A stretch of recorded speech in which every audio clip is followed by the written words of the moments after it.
All right, and then we should be live on YouTube now. So I believe this is now week 26 of 2024. Thank you everybody for joining. So there was a couple of things that I did want to mention right off the bat. I did go ahead and change the design of the website because we do want to add different articles and information to make it easier to locate everything that's out there. One of the hardest things that myself, for myself, has been trying to find the correct resources to learn a particular topic. So we're trying to put all of that together. And this design makes it way more, the workflow way better. And then it's easier to find the information, especially for mobile friendliness. Um, there was that update. And then also the other one is starting on the 10th of next month will be the first time we'll try Google Meet. It works way better with live streaming to YouTube. And the features are just way better. We could do different types of presentations, and the format's way better than what we found on Zoom so far. And you don't have to sign in or create any accounts. So it'll also allow us to record straight into like our work drive and so forth. But yeah, with those were the main things that I was going to mention. Also on the website, we also have the calendar now. So there was a gentleman on LinkedIn that had recommended a calendar, and I added that in there too. So that would hopefully make it easier for some people. And then with that part said, how is everybody doing? Oh no, Caesar's got something to share. That's gonna be after you do the meeting, of course. Yeah. Oh, I Everybody's thought so you were gonna. quiet. Let's see. Oh, it didn't. Let me see. Okay, there we go. How you doing, All right, I David? got that pulled up. Good evening, or good morning, or good afternoon. Yeah, so Hey, if how's it nobody going, else, guys? How you doing, how's it boss? going? Doing all right. First timer here. Glad to be here. Oh, it's a pleasure, man. Thanks Welcome. for joining. So I believe it was Jack Scott who had shared this on LinkedIn, and this is a training that is actually pointed towards the DoD employees. But there's quite a bit of good information. I know, like you were looking at CMMC, Caesar, and like Yeah, they have the CUI training in the here. CUI, yeah. Yep. Control So and something classified. like that might be useful. And then there's some other basic programs here as well. So I just wanted to share Click that the R portion. click the RMF, please. Do you want to look at the RMF one? Yeah, under Where was that? cybersecurity. There it is. Yeah. Okay. Oh, so this is actually a full-blown course. Yeah, and it's actually publicly available too, at least the ones that I looked at. So, like this RMF course that's available through here, this course identifies policies and regulations that govern the Department of Defense RMF process and defines DoD information technology and categories of DoD. So, Not bad. Step one, if you're completing with the course, actually curriculum may like take what PBO exam. was doing. But Hit launch course really quick.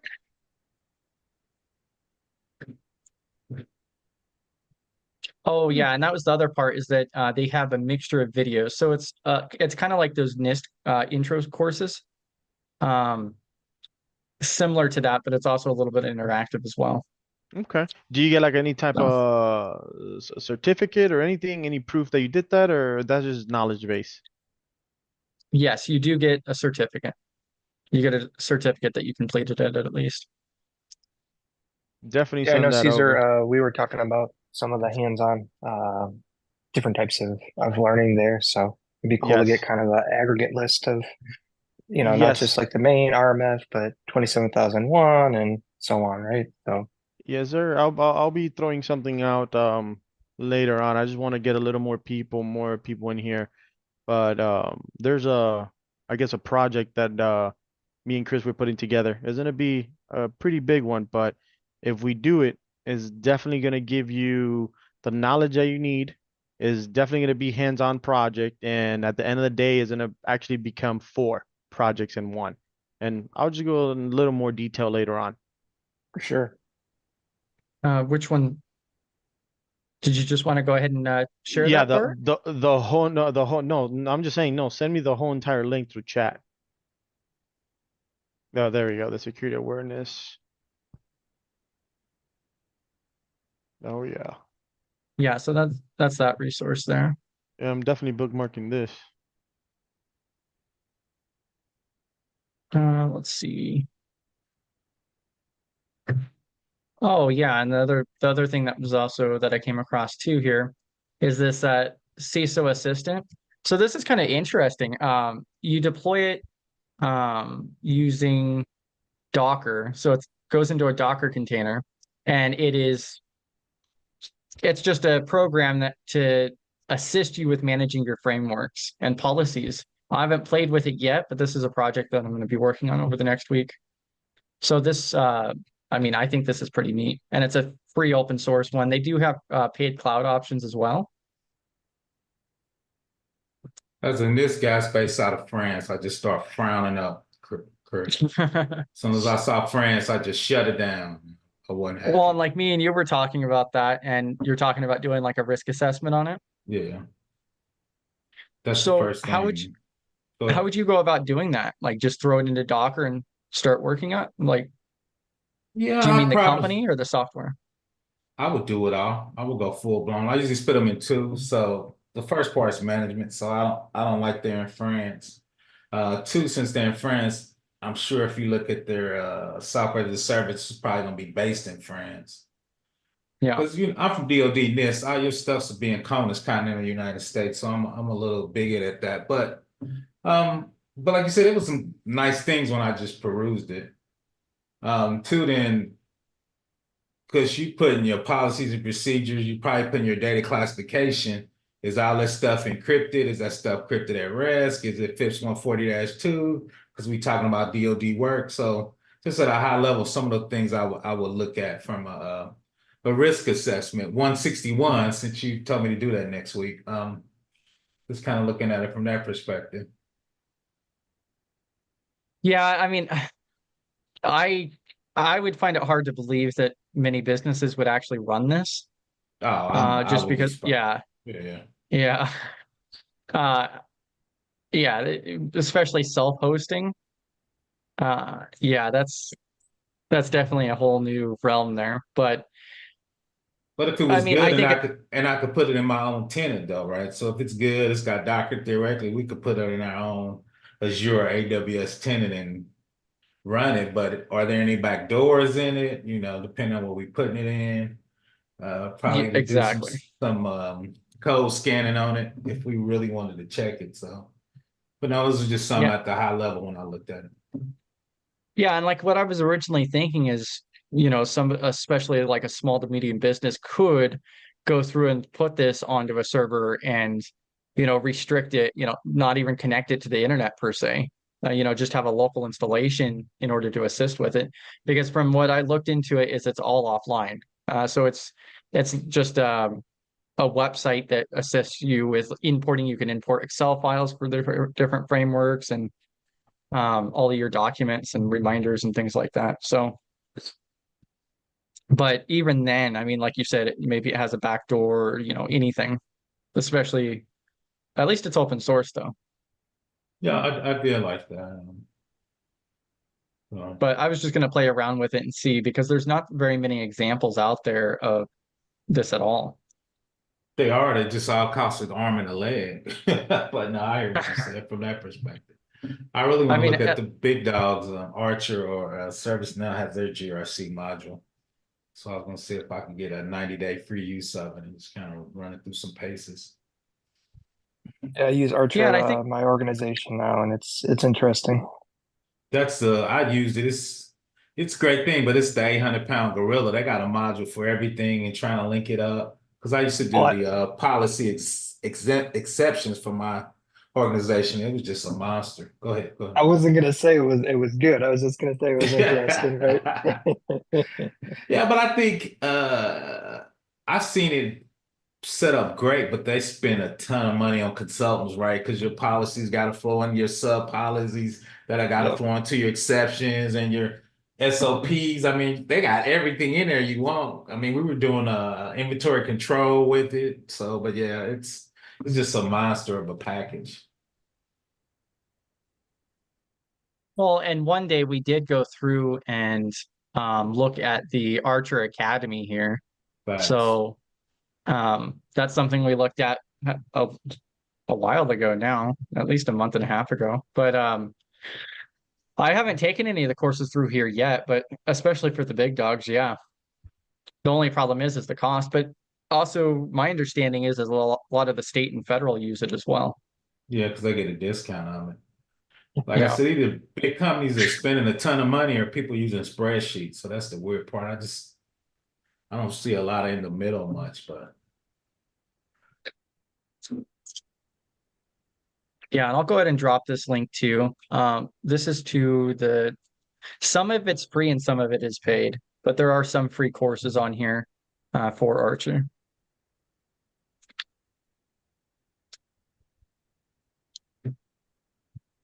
Welcome, David. And so you will be doing the 161 next week?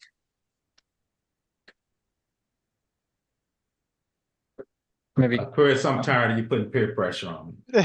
I'm not appreciating it. Nah, I'm shooting for it, man. I'm shooting for it, man. So I've actually started it.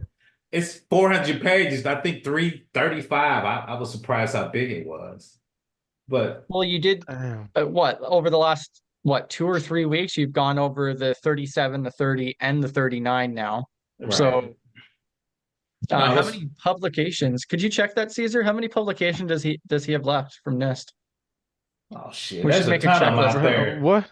There's a ton of publications out there, man. A There's few. probably there's probably 200 publications. Half of them are 20 At years old least. though. Yeah, At so least. Which one is the AI one? Is the 200 200 and I don't- something? 207 it's just is zero trust is 207. Go ahead, Chris. Yeah, I just on the NIST site you could just search for AI framework there. I don't know the document names offhand for the NIST AI. I I'm think not the a AI big is like AI 207. fan, and the companies I work for a lot of times you gotta go through a committee just to even use it. So, but I might do the AI one. I'm interested in that. I haven't even sat down and even looked at it really. I was reading a book and they were talking about that. Yeah, it was pretty recent that they went through and published the AI framework, like the beginning of the year or something, I believe. Yeah, it's super new. It's super new. Yeah. Well, and then also I forget the name of it, but also doesn't Meter have one too? Meter has a AI. Probably everybody has an AI. So yeah, CIS probably has one. Like you said, Meter. I was calling Meter probably has some. Shout out to Yeah. NIST. I know they got so ISO, which I'm not a big fan of. I'm sure trying they to- have some. I'm trying to learn ISO right now. Wow. I'm like in the fundamentals. I want to get knowledge, I guess, with the ISO. I want to NIST is going to be my primary one. And I see everybody here in Texas, Austin, just ISO. We were I'm talking like, about that. Yeah, ISO's picking up. I always think of ISO as a European thing, but I guess I need to switch my mindset. A lot of US companies are doing more ISO. So I'm just trying to focus. There's a lot of NIST. Don't get me wrong. There's a lot of NIST, but I'm just trying to focus of what is gonna work. It's not what I like, is what I need to get the job. facts. Yeah. So that's But- why I don't have an option. I'm learning. I went to Udemy and I got I think his name is Aaron Lang or something like that. David And- said the same thing. Look in the chat. See, David said the same thing I said. Yeah. You need ISO if you work. Yeah, with see, I them. always think of it as a European thing, but I think it's spread in the United States, and I don't know why. So It's just because the little They the little suck. bit I Go ahead. know Go ahead, they the suck. the little bit that I know is because it's security information. They have basically every section they have that it might be more, but the ones that I've been researching is like 8. You got the 2700, that's the actual body. Then you have Yeah. the popular one, 2701, that's all Mhm. security. Then you have 2702, that's actually learning how to implement everything else. Right. And then you go all the way to 3000s, and the 3000s is all risk. Right. It's just, but every I guess document, if you want to call it, every number does something completely different. Nothing does So the does same. NIST. Don't be hating on NIST. Does the No, same thing. Trust me, I'm not. Trust me, Don't be hating on I'm this, man. no, yeah, right. I mean, No hating on NIST. this is the Yeah, first sure. one that I'm learning. Caesar, check out 22301 if you haven't. It's mainly around BCDR, and I see a lot of 2701, 22301 in the bank 22. side of things.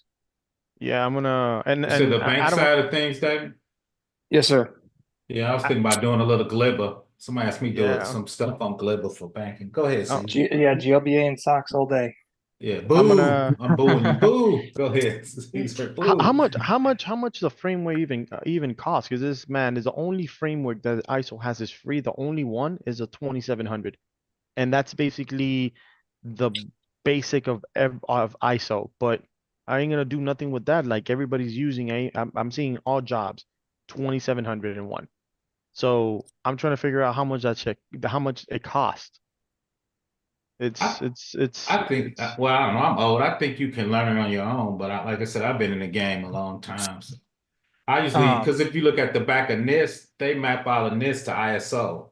So that's kind of when we have ISO at work for some vendors or third party. I just use that appendix and map NIST to ISO. But yeah. and so like this, what is it? Adversera. So Adversarial, they yeah. have yeah, so they do have some free courses and content for learning the ISO, but that's my understanding is that primarily a lot of these companies do it that are international, that are working internationally. But yeah, I do find it interesting because I've been attending that Cybersecurity Champions of Tomorrow every month, and they're all over in Australia, most of them. And they've been talking about how companies left and right are getting rid of ISO and adopting NIST. shout out to So them. Oh, yeah, wow. I find that kind of interesting. Here I it's don't. vice versa. NIST is No, great. ISO is fairly easy to implement actually, and then people started taking advantage of that. So it doesn't have any requirements like NIST has. So it just gives you a baseline and then you just follow it. That's it. That So that that's why it's easier. basically what I've been seeing with my, I guess with the research, the studies that I've been doing between NIST and ISO is that NIST is restricted, excuse me, backwards. ISO is restricted. NIST gives you the option to, I guess, adjust it depending on the company or environment. Now that's I tailoring for NIST. It depends Yeah. on some other things, but when it comes to ISO, it just doesn't tell you. It's not rigid. It just exactly it tells gives you you you need to do this. That's it. exactly you is the language that ISO that I've been seeing, the language that ISO is using is open end. So basically it gives you something, you read it and you interpret it however you want. Yeah, That's how exactly. that's how I've been seeing ISO with the language has been using.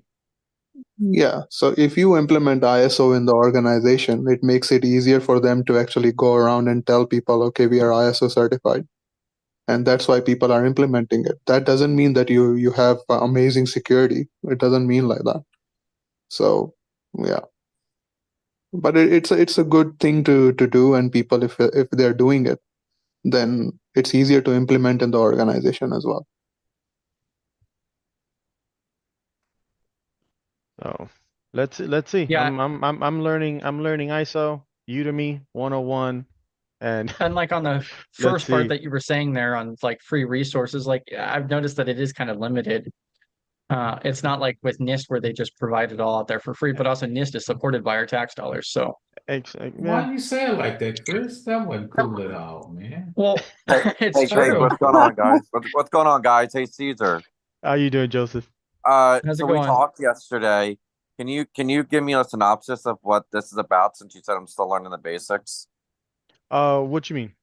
what you're talking about, this Uh, website and everything. Because I was looking at it as you guys were it's chatting. it's these are frameworks that we're talking about. This is what you're gonna be using to do audits. And this and Chris is looking at NIST, I guess RMF. These are the frameworks. That's basically the Excel sheet that I showed you. Or that's one of them because there's a lot. Or Yeah, and so this is the actual company itself. Okay. Okay. So that's what you're going over right now, Chris. correct. Yeah, we were just looking at some of the different frameworks. So we discussed about the AI framework. PBO is doing 161 next week, and then also Tim Caesar also brought in ISO. Yeah. Thanks, Chris. I missed the So beard, man. You look like a Viking. God took it away. yeah, yeah. Too hot Yeah, for you. especially with the summer heat. Yeah. Bro, you don't know nothing about summer until you come here. 120. Hey, Where you it's at, 70 Caesar? degrees. I'm in Texas, Austin. In Philadelphia, we had the highs of 99. Right now, we're at like 90 degrees, but like it feels like 100 because its humidity is 65, 70%. Yeah, That's what we. the humidity here is hard. It's too much. Yeah. Too much. Yeah, we're getting the humidity you guys have. It's ridiculous. Dwayne, hey, thank you for that. Yeah, he did 24 OPSEC risk. Yeah, thank you. How you doing, John? How you been? Yeah, I'm surprised you used the real name there, David. It's That's PBO. fine. He's talking to you. Oh, I know. It's fine. I was on mute.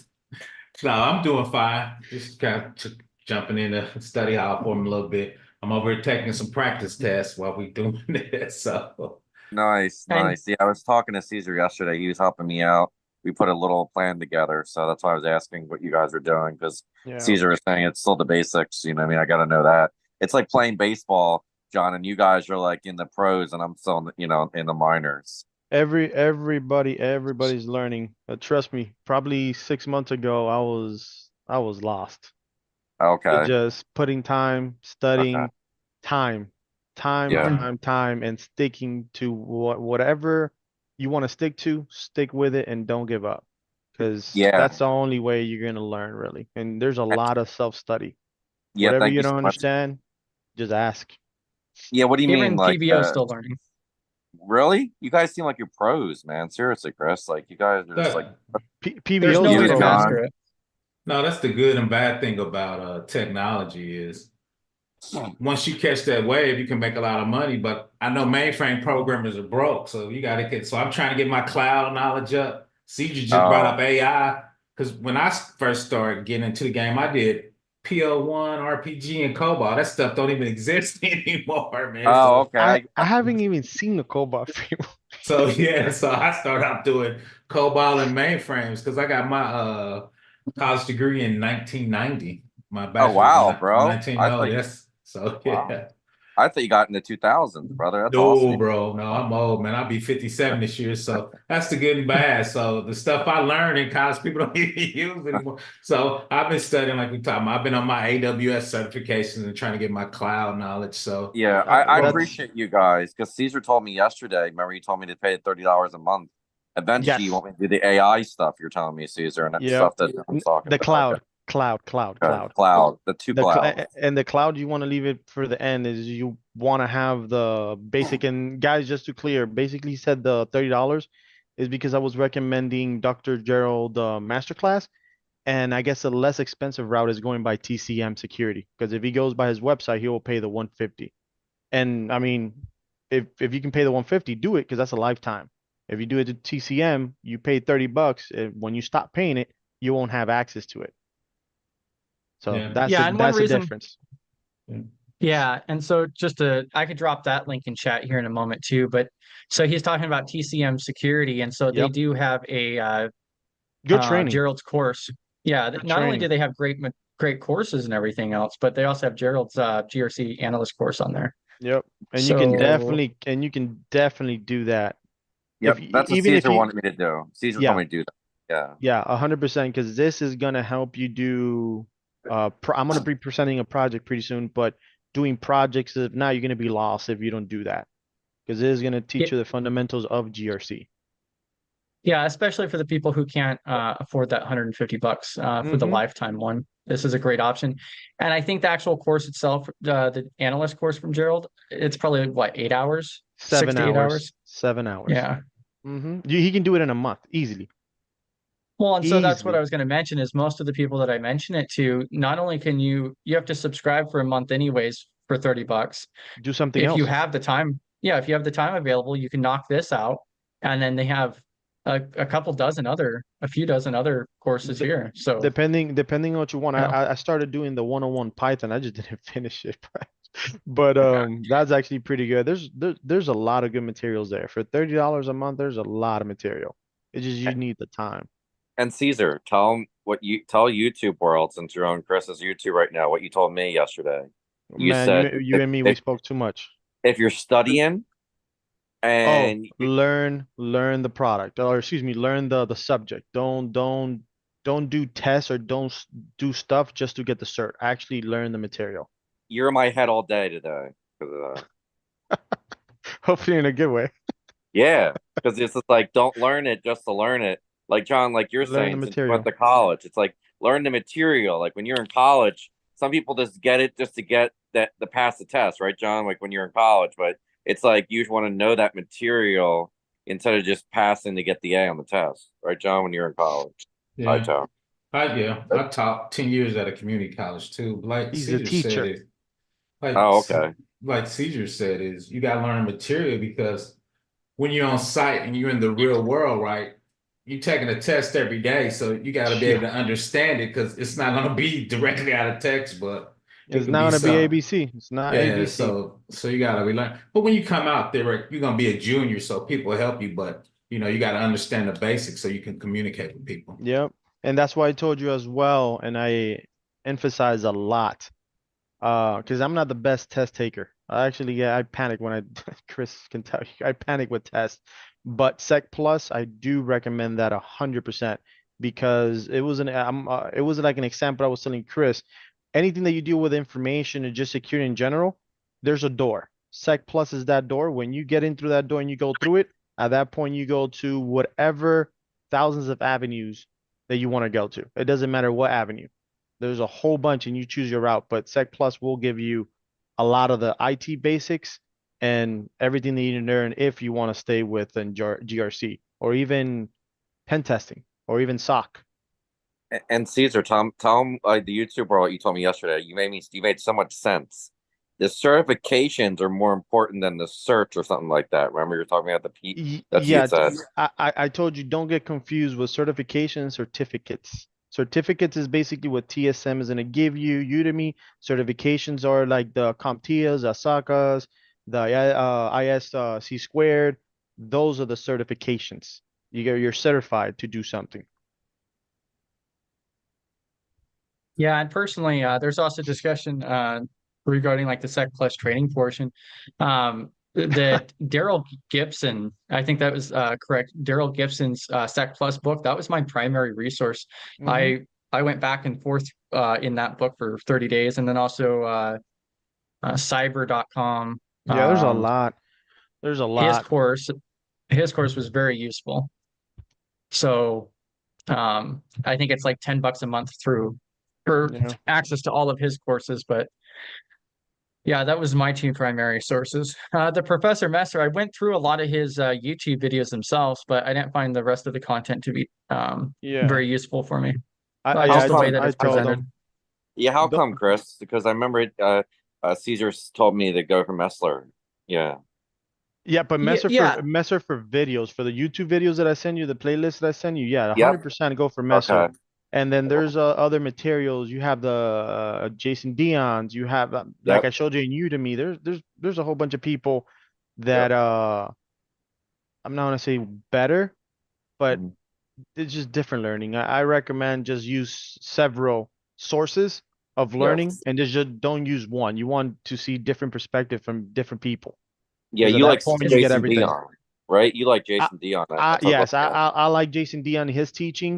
at. Okay. Some people might say he's too fast, but when he explains something, he explains to you the whole entire meat and potatoes, everything. Okay. Messer will definitely teach you how to pass the test. Okay. That's it. That's it. uh, But the yeah. videos, hands down, videos, Messer, hands down. Well, for me, Yeah, I think I went through a lot of the videos through the YouTube channel, and it depends from one person to another. It's just Okay. like with everything else on throughout, especially the learning side. Everybody learns a little bit differently. Mm-hmm. That's like why I made the Trello boards and everything else. And that's why Hopefully, like the Professor didn't really work. I could learn better by reading it and yeah. visualizing it to go through it, like making a presentation for it, Mm-hmm. than just watching a video. Okay. I So think hope everyone's going to identify with someone differently. that is true. But yeah. yeah, spot That's on, true. Chris. It depends on your style of learning. But hopefully, and I guess in the next couple of days, I'll say a week, 2 weeks, I'm actually putting together with Chris is helping ebook with a Sec Plus, basically the material that I used, and I'm using AI, the help of AI to create and just make Did you want me everything to all at once. Yeah, you can show it. You show a can show it. preview? You can show That'd it. be awesome. So that's Yeah, basically, so this is This the is interesting. material. This is the material I use, and the material I use is basically all Professor Messer's material, all his study notes, everything, Jason Dion material, all his study notes and everything, and the official CompTIA material, plus tests, all that. And so then go but right you ahead, need to Chris. clarify on the fact that that's what you utilize. That's not what's in Mhm. the book. Correct, This correct, is your correct, correct. notes. Okay. What do you mean by 100%. that, Just Chris? wanted What's that mean? What do you mean, Chris? I Utilize? wanted to clarify on the fact that it's not copyrighted material. This is his Correct. notes. Yep. That, Okay. 100%. yeah. Thank you, Okay. It's in Chris. his own. It's in Yeah. his own words. I get you're saying for legal issues. Okay, Chris. Thank Yeah. you. Understood. I just Yep. want yeah, you're good. Clarify. Yeah, yeah, 100%. And this is basically all in a domain. So if you look again, like the objective is basically the portion of CompTIA will give it to you, will tell you exactly what you need to study. That goes exactly with the objective as CompTIA. So, and Chris, go a little more down, go to domain 1. And then basically the way that we're using AI, like for an example, click category. Like this, the way I did it is, or the way we did it is, it makes it very simple for a normal person to understand just plain English, IT background or no IT background. And then if you want to see the video is all the way in the top, and this is Messer's video, and it clicks and and boom, you see security controls there. So at that point is literally just one thing you find in this ebook. You will find everything, videos and content. And if you don't understand because your IT background, this part over here will explain it to you in a way using that anybody really can understand. So in the next couple of weeks, it's coming out. Yeah, that's primarily like a study note type of thing, but also you can pick and choose. Like what I did primarily is I went through the book a couple times and took a couple of the online courses. But then it took me about 63 days to study to test out. And after about 3 to 4 weeks, I started figuring out what my weak spots are, like networking, for an example. Networking is not a particular interest of mine, and it's also a difficult subject for me. Yeah. So like the OSI model in particular, I mean, that took me like at least 2 or 3 days just to try to comprehend what they were even talking about. So it's different with everybody, but It is. also picking and choosing the information that you need. Mm-hmm. And this also demonstrates like how you can leverage other tools that are out there. Correct. So any questions? Joseph? Yeah. So what we talked about yesterday, Caesar. So then like as I'm going through this step-by-step thing you're saying, do you think I eventually need your ebook, or is that kind of like similar to what you're teaching me yesterday, where we had Yeah. like 3, 5, 6. Again, use different resources. Yeah. Right. Okay. When I'm done with this is going to be free for absolutely everyone, anybody that needs it. Yeah, of course. And if you want other material, definitely you want to have several perspective either way. But Okay. I honestly think that this will help you pass. That's what I use, and I Okay. passed just by using this material. Okay, because I feel like the way you have me on the trajectory, I felt like 1 through 6 would help me, I think, get to where I want to get, like you're saying. Yes, that's to learn the basic and stuff like that. But if you get the Sec Plus, is the 1 to 6 that I gave you, is going to be way easier because you're going to understand absolutely everything now. Okay. Okay. yeah, and it thanks. makes it Okay. yeah, it makes it a little bit easier. So other people will release their notes too, but a lot of it's just pretty limited or pretty extensive. This entire ebook is less than 100 pages. I think it comes out to about 65 pages or so. And like even the Professor Messer notes are, I mean, I think that one's like 110 pages or 85 Yeah. pages or something. And then it also provides other tools and showcases how you could leverage other tools such as Perplexity, which you can use for free because you It's can click AI. on those links.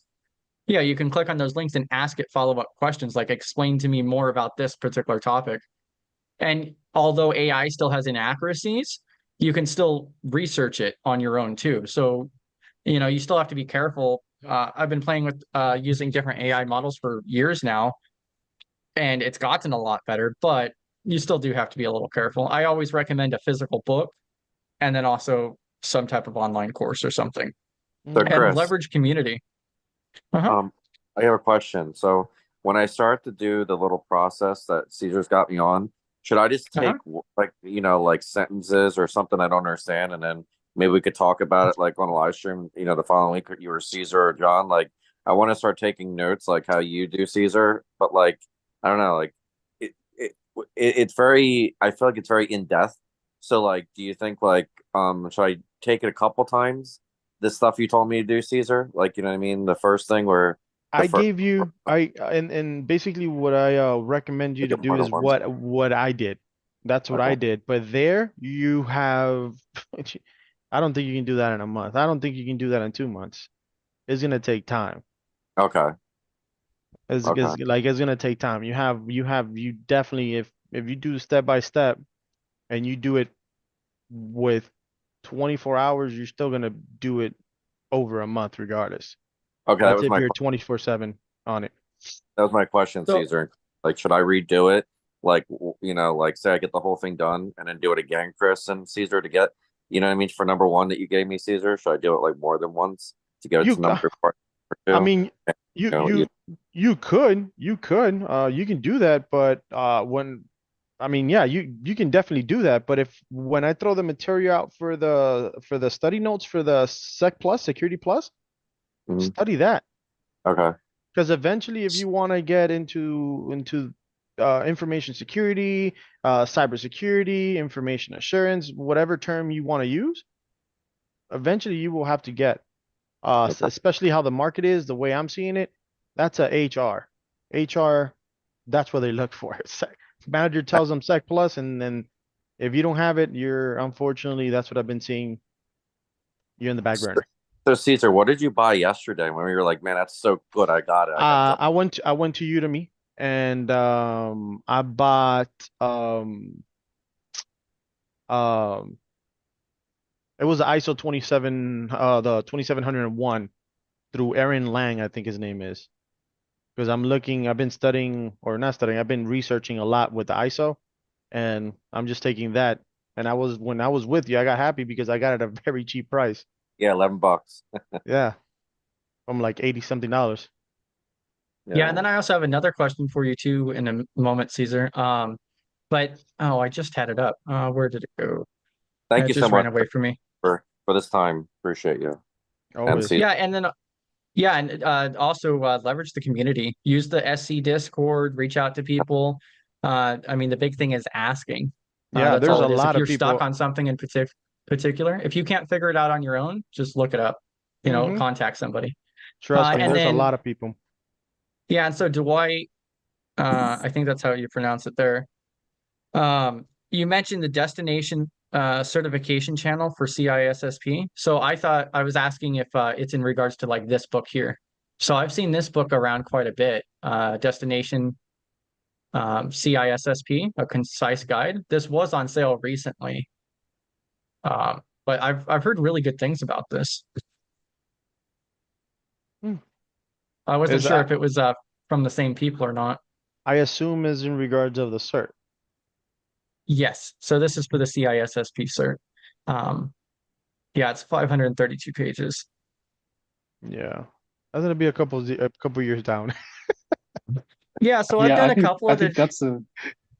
it's definitely the same group, but I haven't seen the book. I just kind of fell in love with the YouTube videos because they're pretty organized. If you like mind maps, that's kind of the basis of it. And I think it's good to watch, even if you feel like CISSP is a few years ahead of you, just to get idea of the whole picture of security. I didn't know they had a YouTube channel, to be honest with you. I was planning to get this book though.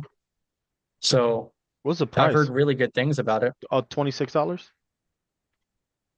Hey, Chris, So it's 40. $40.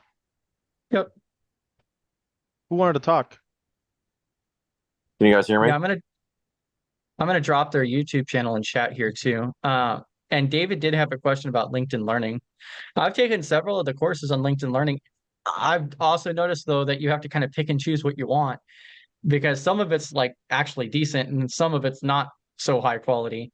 Mike Chappell has courses on there, including for the CI PP, which I'm almost completed on LinkedIn Learning for. I picked through a lot of that material already, and then I've done a couple other ones, some for like soft skills, and then they have a really good one for supply chain. So supply chain risk management. It's only about 2 hours in length, but it gives you a really good high level view of like the Right. different angles to look at on supply chain. I need to look at that Uh, one. if you're only looking at it for like paying the 40, I think it's $40 or $60 a month for LinkedIn premium, then I don't think that it's worth the price of the learning section unless there's something in particular that you find a value for that. Chapo CISSP is pretty good, so I was going through that one. For Chapo on the CISSP. So Can I- this book, The Destination? What is this book exactly? And Caesar, do I need this? No, No. not right now. Like I can't even get it. That's actually the gold standard for all certification through ISC squared. That's if you have that in HR world, you're the top of the And- top of the top of the top. You have this But already, you- Chris? No, you No. need 5 years. It's Oh. 5 years experience. That's what they ask, and is I Yeah. guess it's one of the hardest one. That's what people say. But Or that's CP3s, right? You said, or It's- Yeah. what CP3s So it's- at hours. Yeah, it's just another certification that you could get. It has a 5-year requirement. It's like the IT, but it's a lot more on the management side of things as Yeah. well Oh. for the material. Oh, it's not just years. Like you were telling me yesterday, Caesar. Remember you told me it's like the hours could add up to years, but that would take you a lot of hours, you're saying, to get to the 5 years. Caesar, you're saying the CPC, what are they called? Oh, no. CPEs are different. Basically, when you Oh. get certifications, like for an example, let's say you get the Sec Plus. Every 3 years, you're gonna need, I think it's like 30 or 40 CPEs, I think it is. I might be wrong. Don't quote me on those numbers. And those are hours. So every 3 years, you need to renew with, what is it? Continue professional education, right? That's what it stands Yes. for? Yeah. Yeah. So you basically need to get educated on subjects. Udemy gives you that. Professor Watching the Dr. daily Gerald, cyber threat brief. yeah, Dr. So- Gerald will give you 0.5. So I mean, Well, and That's that's something education. to worry about at a later time too. So Mhm. after you pass the like Sec Plus, then it explains everything to you. I believe the Sec Plus you have to do 50 hours worth of continuing education within Yep. within 3 years Yep. for your renewal. And so Mm. it depends from one organization to another. Even the certifications are different, but the most important thing is the requirements to submit for CPE for that certification in org. But then also it has to relate to that domain. So it has to whatever training you take that you want to get credit for has to relate to something in that exam, like Okay. information security or something in there. Okay. The so what benefit you're is like with Sec Plus has a lot of domain there. It's pretty broad. So Okay, so I need 50 hours after it. So Caesar, you were saying yesterday, that's why you told me to pay the $30 because then I could do other stuff on that monthly thing you're telling me eventually, and that would help me towards No, two different something things. different. Yes, Udemy two is different different. things. Okay. Yeah, no, yeah, Udemy, those are online courses, but you're gonna do that to learn.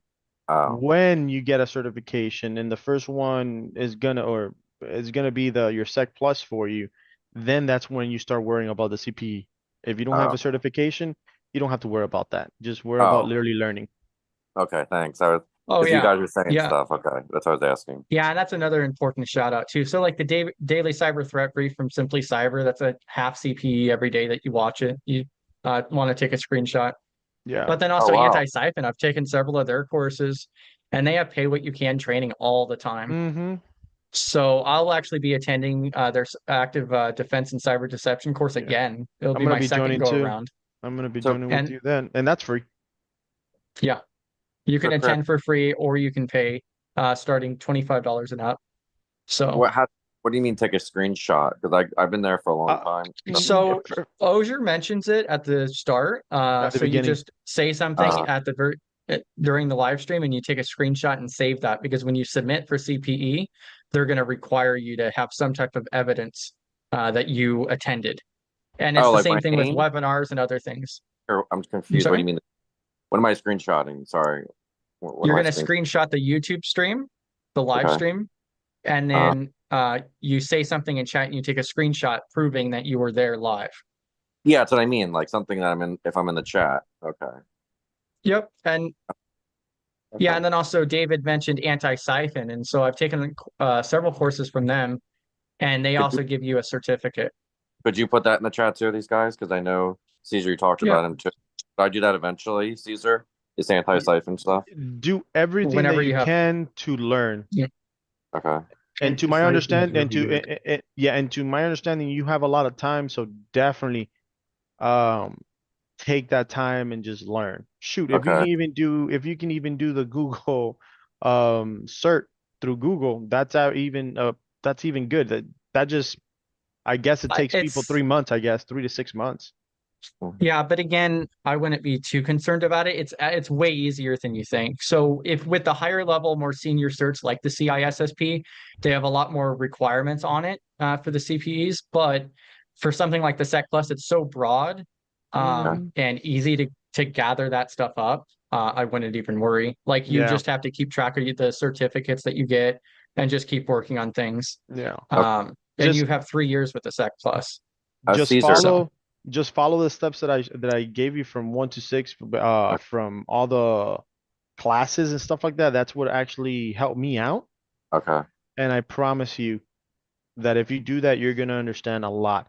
And Dr. could- Gerald's is they use the same language over and over and over. You're gonna catch it. Start hearing podcasts. Darknet Diary. I love that stuff. I'm hooked to that stuff. Could you do me a favor? Anything you think that's good? Could you DM me again? I take with everything you're doing. I'm gathering it. You know what I mean? So if the Google thing, I don't remember you telling me that. Like, so I want to have it all together so I can like write down and have a goals every day. Caesar, everything you're telling me. 1, 2, 3, and then 4, Gotcha. 5. Okay. Dang, I'll send you That's that fine. info. I'm goal minded. Yeah. Joseph, how early are you in your career? I've just started. I literally met Chris 2 weeks ago, Chris, right? About, yep. Yeah, it's about 2 weeks ago. I started watching Simply Cyber. Literally, I was at the Daily Brief for a whole month. I started getting to know people. I spoke to Space Tacos. She introduced me to Chris. Me and him were trying to connect for weeks, and then finally we got a chance to talk. And he told me about this group. And yeah, I was coming from labor background. That was really cool that me and Chris connected because we're both from labor background. And I ended up having issues with my cell phone. I got hacked. I had to get software to unhack it. And I played around with it for 4 hours because I called Apple. They said, you might as well destroy your phone away. It's completely a brick. And I felt like if I can do that, then I can do anything. Because like literally Apple's laughing at me saying, just throw it away. And I was like, I just paid $400. I'm not just going to throw it away. So I had to go online, look for Chinese hacking software, and then just, playing around with it. Like back in the day, Chris, remember there's combination locks with, trying to get in the locker. That's what I had to do to get into my phone again. It was insane. Yeah, I never heard of that before. Have you guys heard of that before, Caesar or Chris? So like basically the phone was so, I guess, broken where it literally said that you can't open it again. It was like, it's saying that I put They the jailbreak it password. basically, but Okay. you get Well, hacked. I haven't jailbroken a phone in like 10 years. Well, no, what they're saying is I put the code in 20 times, but I didn't do anything. My phone was completely off all night. And I was like, how'd that happen? So I wake up and it says, you put the password anymore, you'll never get this phone turned on again. And I called Apple from my wife's phone. They laughed. They said, you can't get it working. If you take the Set Plus, it'll definitely teach you how not to do that. I'm just kidding. Well, Okay. I would, well, if it was me, That's because the That's phone what should made be me get backing into up. cybersecurity. If you guys are asking me, that's the reason why Yeah. I decided to do Yeah. that. Was Because I was gonna say the phone should back up into iCloud, so you should be able to actually just blow that device out and then restore from your cloud, and it should be fine no matter how many times you failed your password. Oh no, I called Apple and they basically said, like, Caesar, I think I told you this too. Like, I called them and they told me you can't ever use this phone again. Like, I never heard that before. You know what I mean, Caesar? Like, remember what that terrorist That guy? doesn't sound right. Yeah, I called Apple customer care through my wife's phone, and they said we won't able to open it again. I was insane. It was like, and I was like, okay. So I literally had to get hacking software to jailbreak it again because they were telling me Apple literally called. Yeah, that's what they told me. Because you can usually do a button combo to blow out the device to hard reset it. and then you can do whatever you want. Because if Apple has it that happens for real, I think there'd be way more people that have actually done that just in general. Because I used to do a lot of desktop support, and some of the people were not even close to tech savvy. Well, I brought it to Apple Store and they told me they can't do nothing with it. That's what I'm trying to tell you. Yeah, it was kind of crazy. It was like I had to go into like some crazy software. It was like, and then it was from China, and I was able to work at it. But yeah, I gave it to the Apple Store, and they said we can't do nothing with this. It's completely locked. How old I was wonder the if phone? that's more of a It policy was an SE than it is model. a It was technical. the SE second generation. So So I had it for less than a year, about 3 years ago now. So real Yeah. quick on that part, Yeah. and then I was going to move over Yeah. to a mapping. But Yeah, definitely. so like I actually worked for Apple customer service at one point for their IT line, and what I believe the problem may be is the Apple ID associated to the device itself was locked out. So it was locked to the account, and then maybe that's what it had to do with. But it's also possible that they were just lazy. So Yeah, both completely. sides are lazy then. Yeah, because on the phone But- and then also in the store, they had no idea what to do. And that's like I said, that's what I had to hack into my own phone and play like combinations. Yeah, and it's actually kind of interesting because they don't actually do the any of the software stuff in store. They're not supposed to. They actually Oh, ship it all off when you drop it off at the store. okay. So they're but being yeah, lazy too then at the store then because they're like, yeah, whatever they told you maybe. on customer service, we can't do nothing with it. It was kind of crazy when I sat there for like an hour on the phone, talked to IT. They looked everything up and like, yeah, this phone is technically stolen. I was like, I literally have it was insane. Like whatever a hacker did to my phone, yeah, it's like I could never get back into it. And they're like, you might as well just throw it away. So that's why I wanted to Yeah, get into cybersecurity because I never had that happen to me. So yeah, I'm thinking it sounds a lot like it was associated with an Apple ID, and okay, that's what locked the device out. okay, Yeah, But because to get so past that is really difficult. They'll do it in yeah, a educational standpoint. I've had them unlock stuff for me through education when you have the proof of purchase that is brand new serial numbers and everything. But other than that, they will, no matter what, will not unlock that for anyone because if it's yep, they don't know if you really stole it or not. yep. I had the factory exactly. set it and everything. I had the factory Yeah. set it and everything because and that's what I had to do. I use a combination lock, and then finally factory set it. It was like it's like one of those things when you steal a phone and it's locked, like you said, the Apple ID. I had to jailbreak it through a combination and then finally factory set it. So yeah, basically lost everything. Oh, okay. Yeah, and then Dwight's asking about a diagram. So there's a few Yeah. diagrams that I have, like Aaron Thanks, Chris. Lauge. Yeah, yeah, not a problem at all. Yeah, if you were talking about mapping, like my favorite explorer here is the CIS Security Controls Navigator. So you can map multiple of the frameworks together with CIS, and you could even, I mean, it works pretty well. I like it. So I played with it a little bit with CMMC, CSF, PCI a little bit, but yeah, I think this is a pretty cool tool. But I'll pull up Aaron's thing for some of the diagram too. Let's see. Chris, as you're explaining this, what is this exactly for say Th- newbies that come onto your YouTube channel this This week? is Yeah. Go right ahead, Chris. Yeah, so when you map a framework, you're just mapping controls from one framework to another. So especially for this, let's say the company goes through and they start implementing CIS, which is one of the frameworks, and then they want to also do CSF, or they want to move over to CSF 2.0 with NIST. They could leverage a tool like this to come in here, and it will map the controls over, so then they could kind of compare the two, and it makes the process a lot easier. So you don't have to It saves a necessarily lot start of from scratch. time. Yeah, Yeah. it saves so much time. As someone whose eyes bleed every day from having to map SOC 2. So Yeah. Oh God. And then let me see. So I think I might have it on the website here. Oh no, not yet.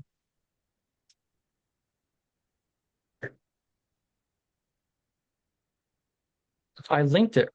not that long ago.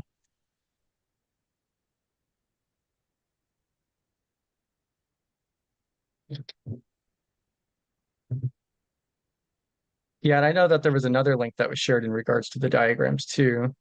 Did you go over the website, Chris? Yeah, I mentioned about the website at the beginning. Oh, Uh, the secure control framework, pretty good. yeah. Yeah, I've looked around on here too. And then there's also, what is it called? Audit scripts. But I don't think they really have diagrams. Where would that be? So,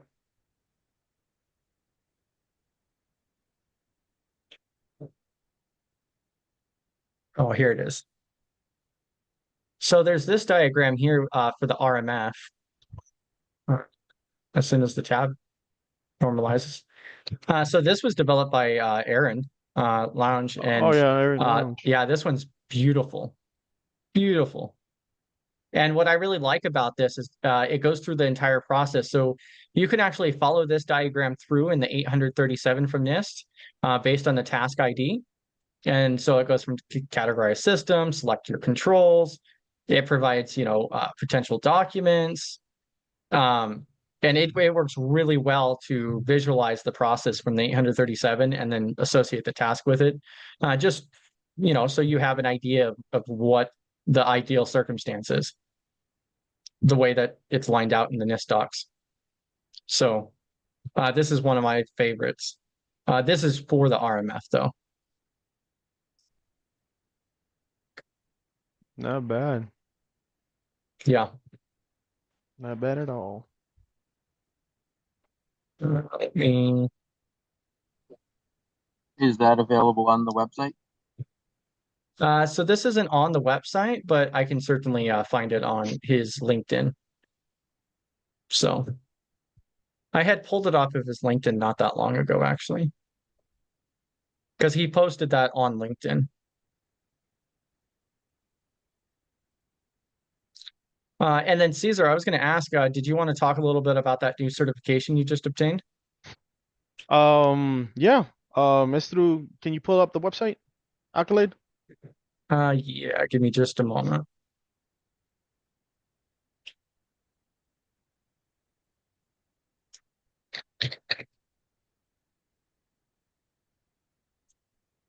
Yep, so here's the CCRF.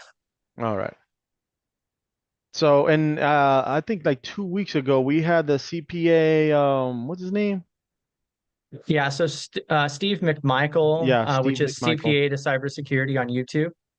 He had joined. It was it was probably almost a month ago now.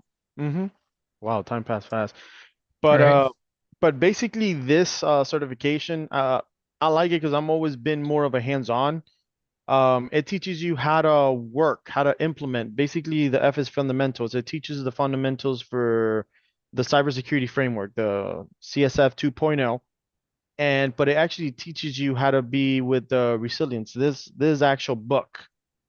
I don't know if you guys can see it. This, at least the book itself, I recommend it. It has very good material.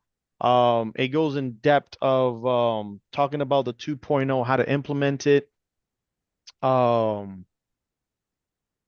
Yeah, that's basically what it is. It teaches you the fundamentals of the NIST cybersecurity frameworks and tactics, how to even start. It talks about the controllers or basically the core. That's how they call it, with the governance, identify, protect, and then respond. So it goes in depth. At least the book I think is $20, and I think is worth every penny. The certification, um, is it I mean, I don't want to say the word worth, but do jobs recognize the certification right now? No. But at that point, you're getting it really more for the knowledge. Do I believe 2 or 3 years from now, this managers might be asking for something like this because of the hands-on perspective that you get? I truly believe that. What Accolade right now, at least for me, is going on the right path. So what exactly, did that prepare you more for the CSF? Do you think that it has a real world applicability? Yes, yeah, 100%. I do believe that with the knowledge that I got with this certification, again, this is the fundamentals. There's actually more of a petition that I'm actually studying right now, so I can get certified by that.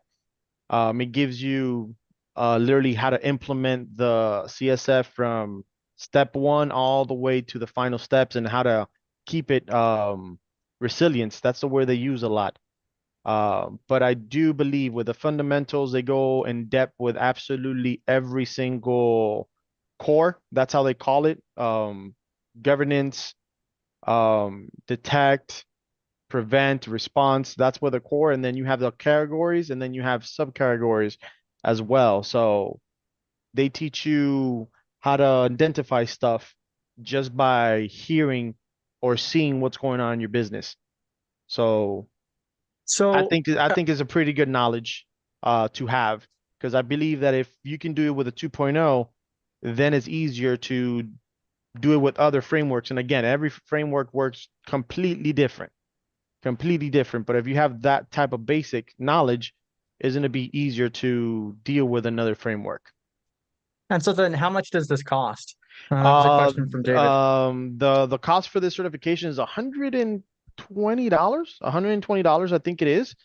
The book is $20, even though if you don't want to get the certification, again, I'm not the biggest reader. I do a lot of like a lot of audiobooks, and I actually been addicted to this book. Again, that's me. It's $20.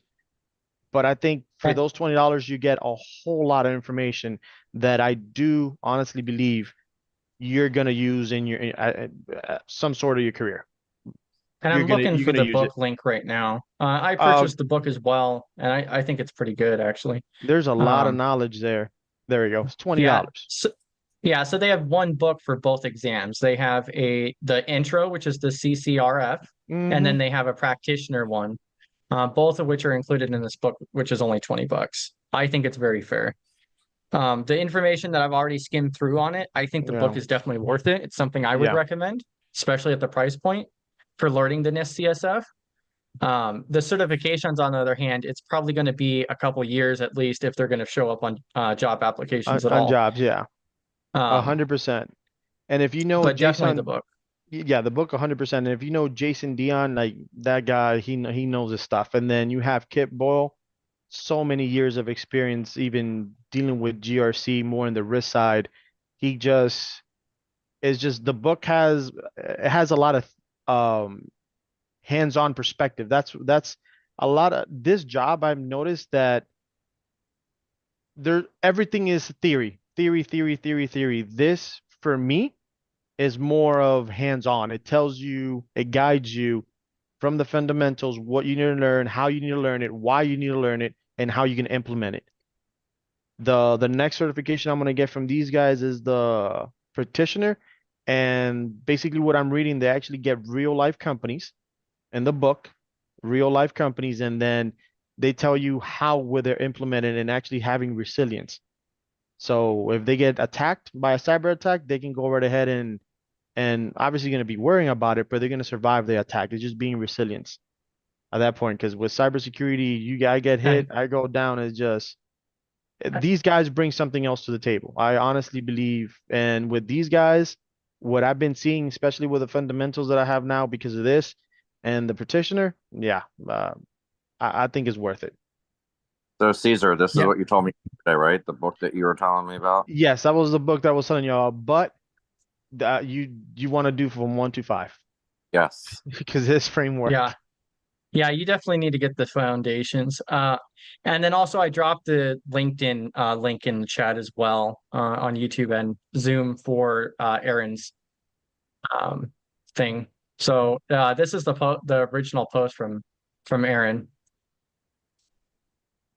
So a year ago, and it has the PDF here.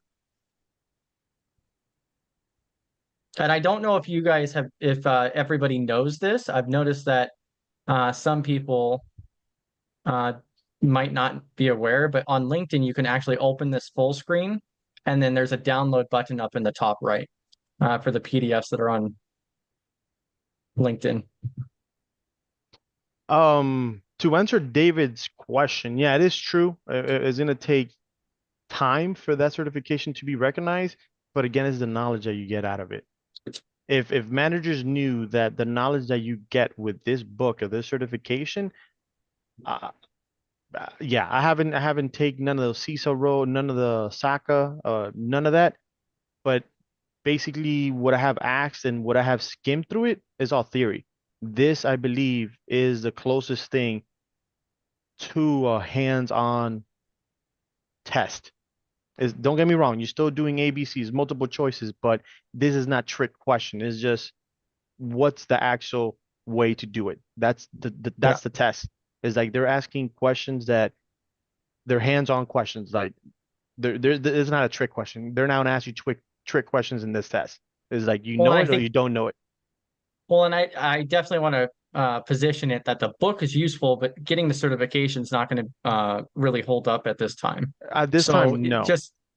yeah, I think just getting the book is enough for the majority. If you want to go off and get that certification to further enhance your understanding, like to prove that you read the book and so forth, that's one thing. But like you could read the book and not take the exam. That is Like true. that is completely doable. That is Okay, hundred Chris, percent. that's what I was going to ask you as a newbie. Yeah, So you can read the book and not take the exam right now. and you're still going to learn. Yeah. Yeah. Okay. But Joseph, learn your basics first because this book I Yes. think is a little advanced for you right now. Okay, thanks. I just like to ask questions, so when I rewatch these YouTubes, I can go back. It's like, okay, Caesar, now it's time for me to get to 7 and 8. Yeah. That's why I ask you and Chris stuff, because then I can go back to your YouTube, Chris, and listen to you guys. Like, oh, now okay, these terms are making sense. You know, it's funny, Chris. Guess what happened to me today? So I was at my mechanic, and my mechanic can't order certain parts from the dealership because of that hack. And he's just so upset. He's like, why does someone have to be so bored just to mess with dealerships? So I was telling him a little bit like the stuff that you guys talk about, like, you know, lingo. I was like, oh, wow, I'm starting to understand. Because like I was telling you yesterday, Caesar, like, if you can teach it to a younger person, then you understand it. So I feel like if I can teach it to a mechanic and he can understand kind of what I'm saying, because he was getting upset about this whole thing. He's like, oh, this has been 3 weeks or 2 weeks and I can't get stuff because certain dealerships he had to call 12 dealerships to get the parts, Chris, because of this hack, because they're going back to old school, like on pieces of paper, because their system doesn't work. Hey, I'm sorry, Joseph. Chris, whenever you get a chance, so you can pull up the project so I can talk about it. Because I have a question real fast for you guys, Caesar and Chris. About that dealership. Do you think someone else, like Chris, if you guys were in that power position, you guys could make more money as a cybersecurity? Because it's like they kind of like didn't know that they were vulnerable, but now they have to pay more money, right, for their cybersecurity now, right? These dealerships. I think that would be a very varied assumption. So, not everybody is going to invest even after a breach. Like it's going to depend. I mean, you would hope that they're going to invest more money into it, but it might not be as much as you might think. Okay. It's very expensive. Yeah. All right. I'm in Rochester, or in Buffalo. They were saying that there was a study done at RIT. I've been trying to get the actual study, but they said that they looked at companies that had been breached, and generally their stock prices went up after the breach rather than down. So there's an active disincentive for businesses to do anything after a breach, because everybody seems to think that they're suddenly safe now because they've been breached. Yeah, it's total baloney. That's a really good thing to mention because that's kind of what I was trying to position. All marketing is good marketing, as they say. I mean, it just gets their name out there. It's free advertising for them. So, thanks. But we did have a big conversation with in PBO's stream, like maybe like a couple weeks back. Is just when these people start getting hit hard with fines, they'll think about it. Like I'm talking about being negative with fines. Yeah, no, I agree. If there was some consequence in the public, or from a public standpoint on on being breached. If there was some sort of negative result from that, then business would start paying attention. But really, until that happens, business isn't going to make the hard decision to spend money to do something about the problem. Okay, I appreciate that, guys, because I didn't realize that. So the fines make them pay Chris and Caesar and you guys more money compared to just, you know, like just dealing with the breach. Okay. Well, people Yeah, have and insurance now, right? So that's the coverage. If you got insurance, Yeah. insurance gonna cover a lot of that expense. And like support says, there's no negative impact because it's like your car. I paid my insurance, you get my car fixed. So Sorry, Yeah. I need to change my name if I'm showing up as support. I'll fix yeah, that. you I like- good I like- support. I like your name though. I like. I was gonna So say something. so I do that. I have my phone set to that name so that if I'm attaching to somebody random's Wi-Fi, then it looks like support's on the system. there you go. Okay. That's so cool. I felt like you're a bot or something. I was like, support. That's so cool. I was like, you know, like support, like Yeah. IT. No, if that was me, I'd have blacklisted him at work. Blacklist. No more support. No yeah, and more also like support. like David said too, is nothing is 100% and it depends on the company and leadership. I think that's what it really comes down to is the company and leadership. That- I'd like to think that companies would be more secure after a breach, but I don't believe that's the case No. And on that's average. that's actually a question I get all the time. You can never be 100% secure, right? So there's always going to be determined as residual risk. You always going to have residual risk Yeah. no matter what you do. So Residual adherence, and then if you're secure, you can't work. If you're 100% secure, you can't work. no facts. We can 'Cause, unplug it. yeah, Yeah. at that point, that's where the shadow IT comes in. Facts. But facts. PBO, what if I have a SOC too? Oh, I'm anti-SOC too, but I also like to do it this way. So, right, company gets in trouble, like say Amazon gets in trouble and they get a fine. It's like, well, the fine's so small. Like if I drive my car, park at a station, like a train station, and I get a fine of $2 every day I park illegally, I'm not Yeah. going to care. It's $2, you know? Yeah. So if I get it like a couple times a week, I might not care throughout the whole year and I'll just keep going. If I park there and they're like, oh yeah, that's like a $500 fine, you're like, whoa, whoa, hold up, wait, what? And that's the problem is, the companies, what it really should be is the fine. It shouldn't be like $1 million fine or, $3 million. It should be a percentage of profits. It needs to be something that will scale because if I have a small company and I get breached, if you do say 10% of my profits, it might be $1 million. And that might be, oh gosh, that's a big deal.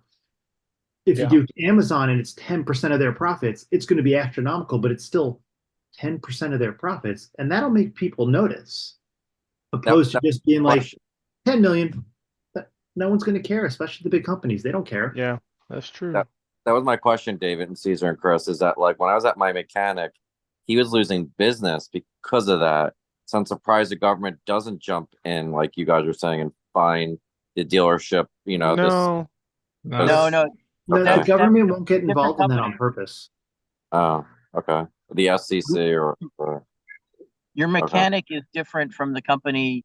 So he's just a vendor or, he gets stuff from the dealer. Yeah. He has no leverage against them for fixing their problem.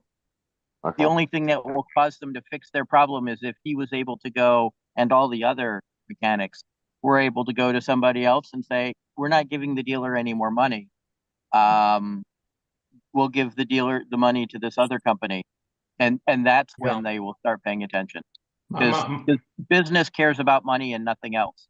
Yeah. Okay, thank you. My only little pushback to that, Rohan, and he's 100% correct, is I work with big companies, so our legal reads into their contracts, and if we spend a certain amount of money, we go, you got to indemnify us if we get hacked, meaning you got to pay the money we lost, right? So you can't have contract negotiations. Long story short, the bigger guys like Azure and them, you got to spend like $5 million before you start doing carve outs. But I see carve outs a lot, meaning we're paying you X amount of money, so you got to indemnify us, you got to put caps on. And two is if we get hacked, how much of that you're going to be responsible for. But most small mechanics aren't thinking like that, right? They're like, this is the best software, it's quick, we can get our cars online. So they don't look at contracts like that. Well, Yeah. it also gets tough too because, you know, and even Gerald says this on stream. If you don't have like, well, MFA, which if you mention that, Gerald just loses his mind, which Yeah, is Right. it's totally it's basic. understandable. But Snowflake. but it's also, yeah, but it's also hard when it's like I have this company and it's my third party vendor that got nailed, and that Yeah. allows me to get in because, you know, I can do everything I can do for my company and get it as close to what like 100% as you can if you wanted to. That is true. Hold on, You can't fully that's control the third party, and that's where the problem also can That- come in. So that that's can be not- written into contracts, right? That can be written into a contract. No, but if you look at Snowflake, they gave them extra services they can use, and Ticketmaster refuses them. So a lot of times, even though you're doing third-party vendor, you can configure MFA for your part of the tenant. So when you do with Amazon, you can choose between 100 services. Most people don't know how to configure those services.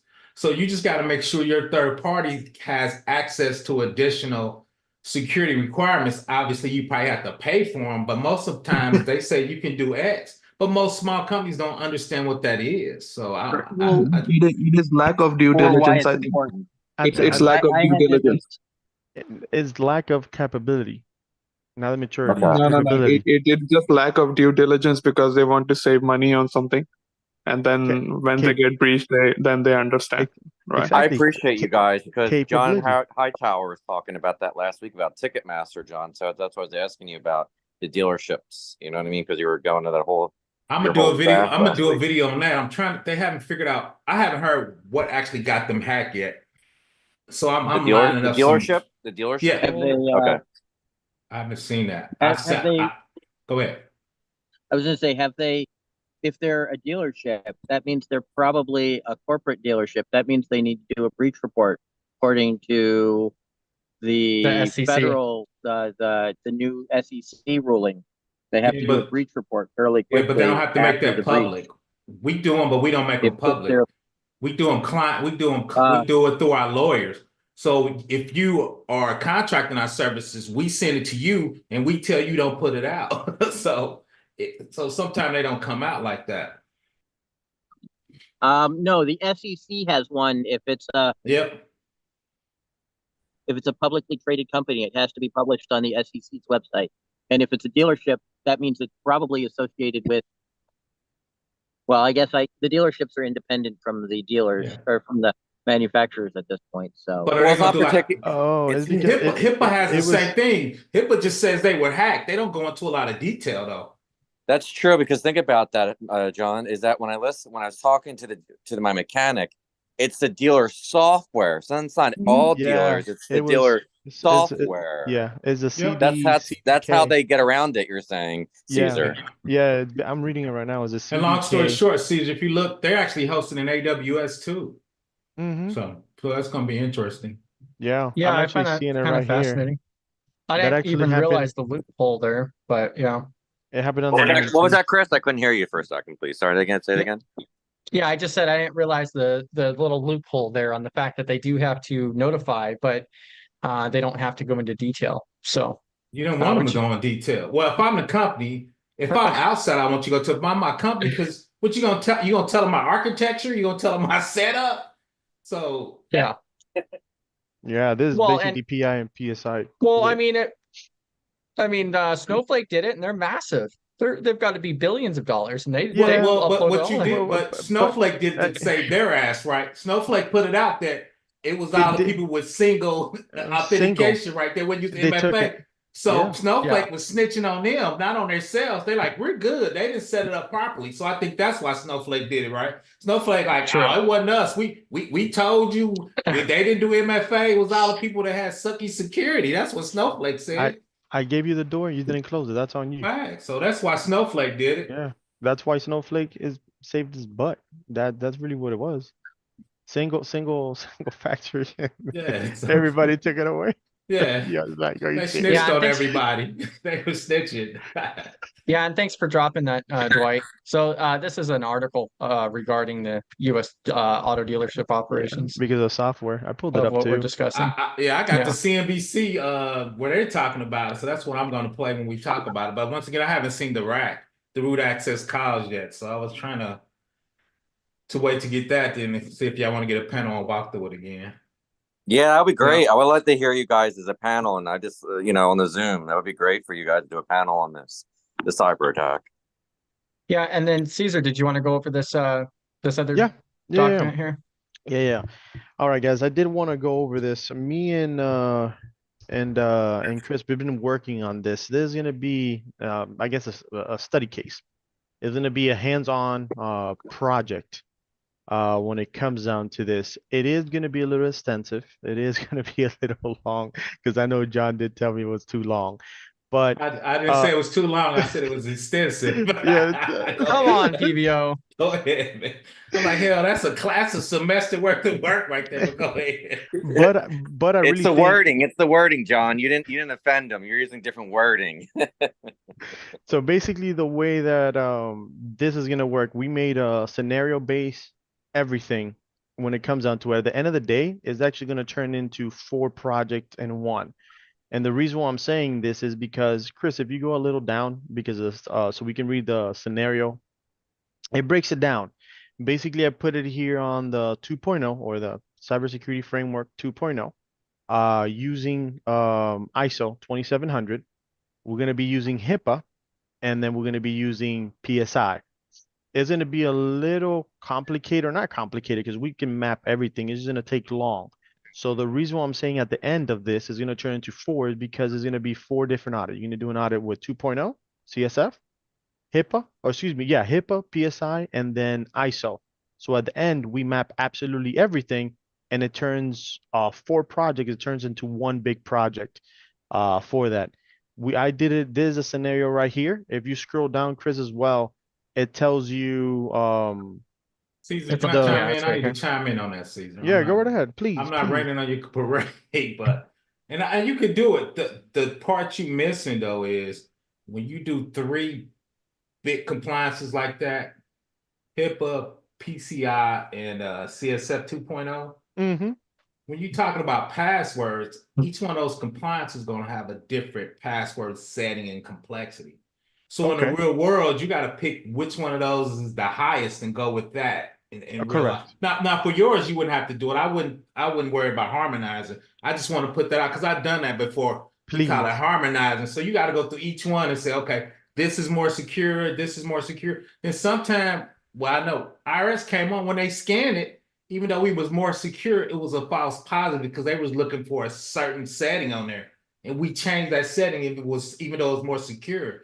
So I had to go through and map each one of these they said was false. I had to say, no, it's more secure because of X. But go ahead, Caesar. I just want to throw that out from a kind of a more And rural. and again, that's why when I do this, who I come to, you and Chris, I'm because gonna you're block you, man. I'm blocking So you. I'm blocking you. Go ahead. yeah, go ahead and so finish your so overview here first, and then I'll comment. gotcha. So basically, this I've always been more of a hands-on person, especially for experience, because I truly believe I've done already a couple. I truly believe that if we can do this, this is gonna help you on one for your portfolio. If you're looking for work, you need hands-on. If you don't have experience in this business, you will need hands-on. This works for you. And the way that I did it, I mean, at that point, you're still doing this. This will turn into 4. Um, if we need to edit or anything, at that point, we're just creating this. Um, but eventually, it's going to turn into 4 projects that you have for hands-on, and you show it. Because I've been hearing a lot of people in interviews, managers will throw out scenario-based questions. And again, if you have theory, then you can answer those questions. But if you have hands-on, you can take that experience that you learned doing this and answer X or Y question that the manager is going to throw scenario-based. Obviously, each manager is different, but I just been asking around, and that's what I've been seeing doing that. Plus, you have some sort of knowledge of basic when you go into the actual physical job of doing an audit, complete audit, I guess, in this point. Go right ahead, PBO. Mimin, go right ahead. I'm So- waiting. I'm waiting. What's your heart? I'm gonna let you finish. Well- I'm gonna be like Chris. I'm gonna let you finish. Go. ahead. Well, yeah, so he's already finished his part, but so I just wanted to add some clarification to it too. First of all, you do not have to do all the frameworks. You could leverage this to just do the CSF. Sure, you can go ahead. Yeah, you could go ahead and be like Caesar and attempt to go through and do 4 large frameworks, but you don't have to. So you could still leverage this just to do the CSF 2.0 if you wanted to, and not complete the other sections. The size of the project in its whole of what is in mind is very extensive, which is also why PBO's over there, trying not to, break his computer screen. Yeah, people out here No, frowning this up. would I'm over here be- frowning up. That's why I tell my grandson, Yeah. go ahead, man. Go ahead. Now, this would be a little bit interesting because you're basically not doing like a PCI DSS audit. You're just trying to do like a little risk Ma- assessment. Is mapping? Yeah. Yeah. So when you say that outdated firewall configuration on internal networks, what does PCI DSS actually says about it, and then how can you improve If it? Is Yeah, that the thing that you're aiming for? repeat the question again. I don't think he knows, man. Go ahead, man. I know that was my question. HIPAA doesn't have a specific hardening. It's not, No. HIPAA doesn't say do CIS or STIGs. There's no hardening with HIPAA. Yeah. It's mostly policy, isn't it? Yeah, that's why I think it sucks. That's why all the hospitals get hacked. Go ahead, man. No, it tells I'm on my you I'm on like my soapbox. weak password policies for on-premise system, right? So PCI DSS tells us that if any system has cardholder data, you need 12 character password. So you can map it to that, but Mhm. HIPAA doesn't have anything like that. Facts. Not even ISO has anything like that. So it would be a little bit difficult to align everything, but it's a good thing to practice on, I think. Again, that's Man, that's why I'm bringing this up to, I guess you want to call it the board, you guys. The So board. if we need to Board. do if we need to add, edit, take off, put on, that's why. This is just basically a template is almost done, but obviously you guys are the expert, not myself. Then we'll just the start. issue, and I think Man's bringing it up, and I think that part is, I wouldn't say the most difficult, but that's part of harmonizing. Like Men said, HIPAA doesn't have those type of requirements. PCI DSS has those requirements, and CSF 2.0, you got to pick the hardening. I think you can do CIS Yeah. with the CSF for hardening. So that's that harmonization. I think you're gonna have to kind of figure out. Chime in on that, man. No, I think what you can do is, I have to go. I have a meeting now. But what you can do is all the weaknesses that you have actually pointed out, you can do a risk assessment on it, and then provide your recommendation with the framework. So you wouldn't be able to match it, but you can provide recommendation, what high level recommendation the framework advises. That's what you can do. But we can discuss on it. I have a meeting. I'll catch you guys later. All right. Yeah, Perfect, thank you. I'll talk to you later. Yeah. Thank you. Yeah, and so like what I was positioning is start small and slowly add on, is the method I would utilize for it. Like I could definitely understand why you want to go jumping through all of those different frameworks, but then also I don't think you'd ever find that in the wild. With CSF 2.0, HIPAA, PCI, It's out there. It's I've seen it. mapping all of them, ISO all together. Yeah. Just Google it. Just say those verses, and verses. It'll come up. There's a few sites out there that So I don't know how good they are, but they're out there. So PBO, so basically you having this as a rough draft, what can we come up so we can have then 2.0 and PCI, I guess. Because if you read the scenario and if you go up to the actual company's background, that's why. Because that's why I put that. So this is basically the structure of the company. It's a mid-sized company. It gives you everything. That's why I put PSI, because it deals with credit cards. That's a small why company. I put yes, mid, small, big, small. It's all Um, relative. It's relative. and NIST says then 1,000, right?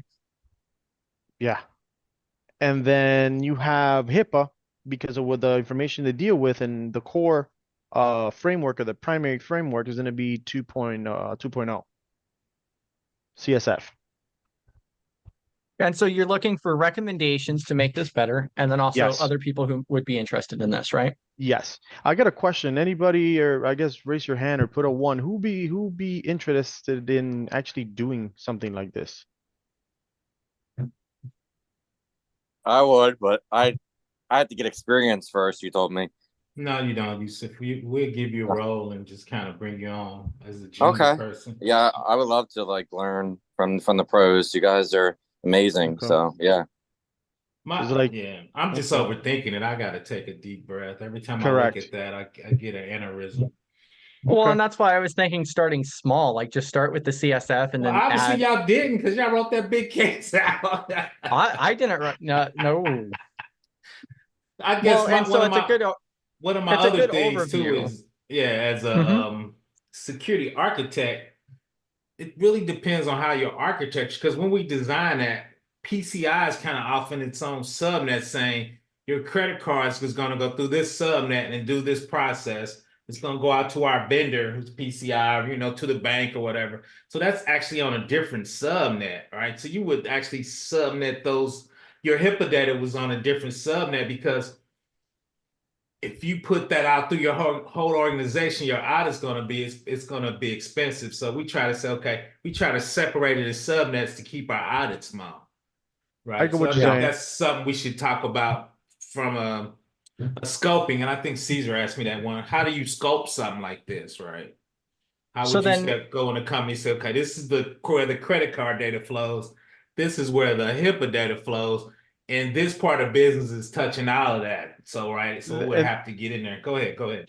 and the reason why I wanted to do it, I guess, in the way, again, it's just like Chris says, you can do it with 2.0 or CSF 2.0. You can definitely do that just with that. But the way that I wanted to do it, that's what I said at the end. It will come up. Yeah, it will take a long time, but I'm doing it is just so I can get as much experience as possible, and so I can get more labs, or I'm not going to call them labs, so I can get more projects under my name.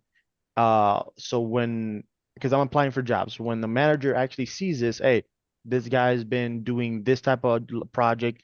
He already has three. I want to do more. So he knows that I can, one, if you ask me a scenario base, I can somewhat answer. Again, I'm a newbie, but somewhat have a knowledge because of the hands-on experience that I've been having. I want to do it long, just at that point, not from the word is not familiar, but at that point I can somewhat understand, other than being health records with HIPAA, PCI, somewhat of dealing with credit card banking, and then you have the 2.0, even ISO. Just ISO is going to be a little difficult because of the framework. You can't find it nowhere. You need to buy it. Men got it. Men got it. So that's the only reason. So that's why I was even asking you if we need to tailor that.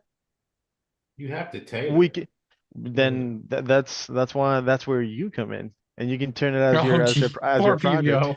But you got to tailor it. Because to make it real world, you always want to make your audit as small as possible. And if you look at NIST, I know it's definitely a NIST and CMC, you got to have segmented networks, and that's where your segments come in. So when people say segment network, it's usually web, application, and database. Mm-hmm. But on top of that is your PCI data. I do a lot of IRS data, so we want to put it in some subnet. So when Booz Allen come in, they're looking at maybe 40 VMs instead of our 500 VMs we had, right? So that's part of making sure your scope, making sure your data is going through it. And two is you want to have least privileges. You don't want to have that data scattered out over the organization. Can I provide you with this information? Send it to you via email, and we'll just Chris, edit together. you could do. Chris, did you send that to me, or was that what we were just talking about? For which one? The one Caesar talking about. Maybe This one. Hey, Caesar and Chris. I was in the I'm group. confused. If you remember Chris, the guy who does did today's daily brief. the Hack Me guy. I'm in his Discord, and I was talking to some guy that hires people. And you're right, Caesar. Like when he goes in the interview process, he asks you, like what John was saying, like real life scenarios. So he knows that you're not going to bother him, and you exhausted what you had to do before you ask for help, John Howard. So you're right about that, because I was talking to a guy that like actually hires people in the field. Yeah. Especially at my level, they John- ask me a bunch of scenarios. Joseph, That's John my did- government name, like the rapper said. That's my government name. My government name. I like that. All right, Johnny T. All right. But yeah, but Caesar, we could chop it up and kind of get it in more. But put it in more of a real world scenario. Yeah. Let Min jump in there and chop it up too. And definitely. When I get that done, and when we where's get that Space done, Taco here tonight? She got some experience. Is Space Taco's here? She here? No, she's not in here tonight. Okay, I could pull her into a group chat though. Yeah. Yeah, I mean that's the key thing is that just trying to pull together resources and knowledge so that way we could put together let me back up. So y'all want to do a full assessment? Are y'all talking about y'all want to look at the technical architecture all the way up to the policies and procedures? Yes. Incident response, then go over to the technical part, because y'all talking about weak passwords. All that's going to be on the technical side with your VMs, your Windows, your Active Directory, kind of at a high level. That's what Caesar wants to work on. Yeah. What about you, Chris? Why you snitching on Caesar, man? I'll be working. I'm not going to be doing the complete project. There's no way I'm going to be mapping all of those frameworks and spending weeks of my life on that. No, I think that's the part I think we need to talk about and just say, okay, in Windows, we ain't going to do the whole 300 checks. Let's pick the top 20 I think are relevant for a database. The top 10 is relevant for app server, which is IIS. So like you said, we can't do the whole 5,000 checks. That's part of a small business, right? So let's pick like the top 10 of each one so we can get a feel of it. So, but that's I'm throwing that out to the group. Go ahead. Well, and that's the thing is that there's no way that we could go through the whole framework. And that was my concern, is the fact that it would take us 6 weeks or more to actually go through and do a project like that. Yep. But that's whereas why if you just wanted to condense it down to 20 controls from each or whatever, that's a little bit different. And that's why I chose a 2.0, because you can if you want to use the word tailor it, you can tailor it whatever it makes sense for that XY business. Oh, do people actually do 5,000 checks, PBO? Yeah, when Booz Allen runs up us, we at the state. But you got to think a lot of it's automated. We can get Rapid7 or QualSense for 30 days and just run. A lot of those scans are automated. So it'll run through, it spit them out. I wouldn't try to consume them all, but so we could probably get a 30-day QualSense and just set up some AWS and just scan it. Chris, you went from abandoning the ship to listening to John now. You can well, yeah, my concern is that like Caesar wants to go full blow. He just wants to, throttle to the metal, like just straight to the point. The whole shebang. I want to have as much experience as possible. Yeah. He wants to do the whole thing. He wants to do he wants to do a 100-page Word essay, and Chris is like, I want to do 10. I did it. If you go to my website, I have the CIS V8. That was pretty long. I did it. I just learned I want to do the long road. So when I'm in it, I can take the short road. I don't want to take nothing short right now because I'm trying to get where PBO, that's John. I want to get to that. I can't take easy roads now. I can't. I refuse. So I want to learn the hard way. So from, I guess, Caesar and Chris, I think we need to figure out, like you said, you got the case figured out. But Dwight's right. Yeah, Caesar's going to be the scariest auditor. But what's the scope of that? Do you really want to do? Right. So he just had passwords and something else in there. Part of that is scanning a Windows directory, scanning a Windows OS, right? Scanning an IIS and see what those checks look like in CIS. So you have seen them before. So like when Caesar said, when people ask, you can say, yeah, I did a Rapid7 scan for vulnerability, and I did a rapid scan for compliance. We took those vulnerabilities, we fixed them, we did a couple poems, we accepted a couple risks, we did a risk exception and put a poem and date together and like Caesar said, I think that will give you a big enough scenario base so you can answer those questions. Go ahead. So what you're Yes. saying, Caesar, is you're trying to make sure when you go to a job interview, you're not going to be stumped. And yes, Caesar, I'm jumping on that board. I'm on the ship with you until it's sent. So I whatever you're want to doing, I be want to learn with you guys. I want to I do the want to long way, be Caesar. I want to be as close as possible, and that's impossible. So that's why I say as close as possible of copy and paste. Period. I go into a job and I have the knowledge that I gained, and then obviously in the company, I'm gonna have to tweak a lot of stuff because each company works differently. Yep. But it's something holding my hand and feeding me. You can hold my hand for a couple of months or whatever it is, but when I go in, I'm already fed. Basically, information, knowledge, keep everything. That's why I want to do this all hands-on. Theory can take you so far.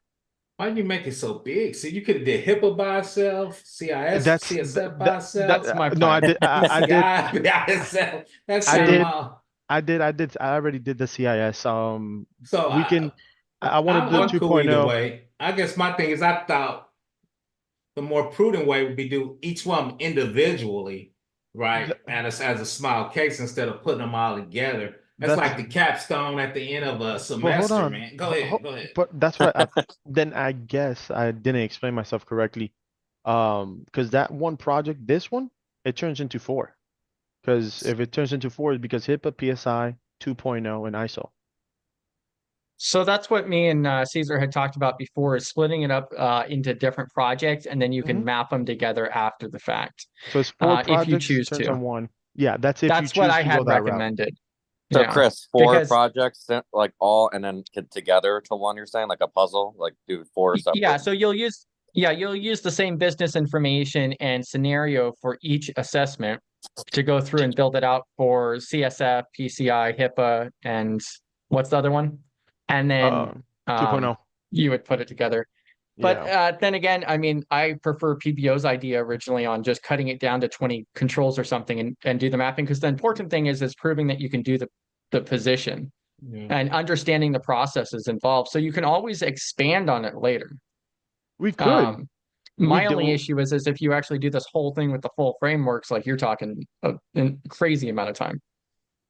Yeah. So I'm for a and mock I, assessment. I'm with you. I'm with you. That's the same exact Yeah. reason why I chose a 2.0, so it can be the base. Because I can So- tailor those categories and subcategories depending on the scenario of this business. With and then ISO and PBO HIPAA, PCI, it will be a different story, but yeah. Yeah, and you could talk more on it too, PBO. It looks like you have more to say on it, but I don't think this would have occurred if you didn't have your course already. Facts. Like I said, I mean, we can talk about it. Of course, you know, I mean, I'll help y'all. It's just kind of like you said, kind of dividing it up. Yeah. Because usually when the case Caesar put down in there, Booz Allen comes in with 20 dudes and break it up. Man, I guess that's why I keep frying up. When Booz Allen come in, it's 20 dudes, man. Somebody looks at the policy, you zip them up. Somebody look at your procedures. 2 or 3 dudes look at your incident response and your whole business framework. And you got 3 or 4 guys going to scan your windows, look at your architecture. And we ain't even talking about physical security, looking at webcams, how you shred, your shredding depth. So, I mean, of course, I'm looking at it from that perspective because that's kind of how I move big systems. Go ahead, Steve. I'm asking for help then. Johnny T, Caesar wants to go squad deep, and you're just like, all right, we right? Caesar coming in with 3 dudes and a briefcase, man. But then that's why when I thought about it, that's why I said that instead of doing, because you know when they come in, they look at all 20 families of the NIST. We can look at 3 of the families and make sure they're tight. And you know, it's a rinse and repeat with the other 7. Once you figure out how to do the 3, the other 17 you can do, right? So, procedures for each one, we can look at 2 or 3. The same thing for the CSF. If you look in there, they got policies and procedures for each one. Look at 3, kind of do that. So we can get a handle. We can have ChatGPT generate some of that for us in a template, then modify it for Caesar's business so everybody can get kind of handle on that. So we can make it happen. Like I said, I think just need to think about it and figure out how what depth do you want to go into it? Like I said, I think of it like I'm doing a real audit at work, so that's why I'm like, dude, it'd be like 20 dudes rolling in from Booth Salad. I guess let's make something that is it's not gonna be as, I guess, as simple, but let's not make it hard. Something that with anybody that has the knowledge will be able to do it. And obviously, we got you. I'm able to help in what I have gathered with knowledge with the audit from policies all the way to the risk. I can help in whatever it is. I mean, here we have what I guess 4 people said.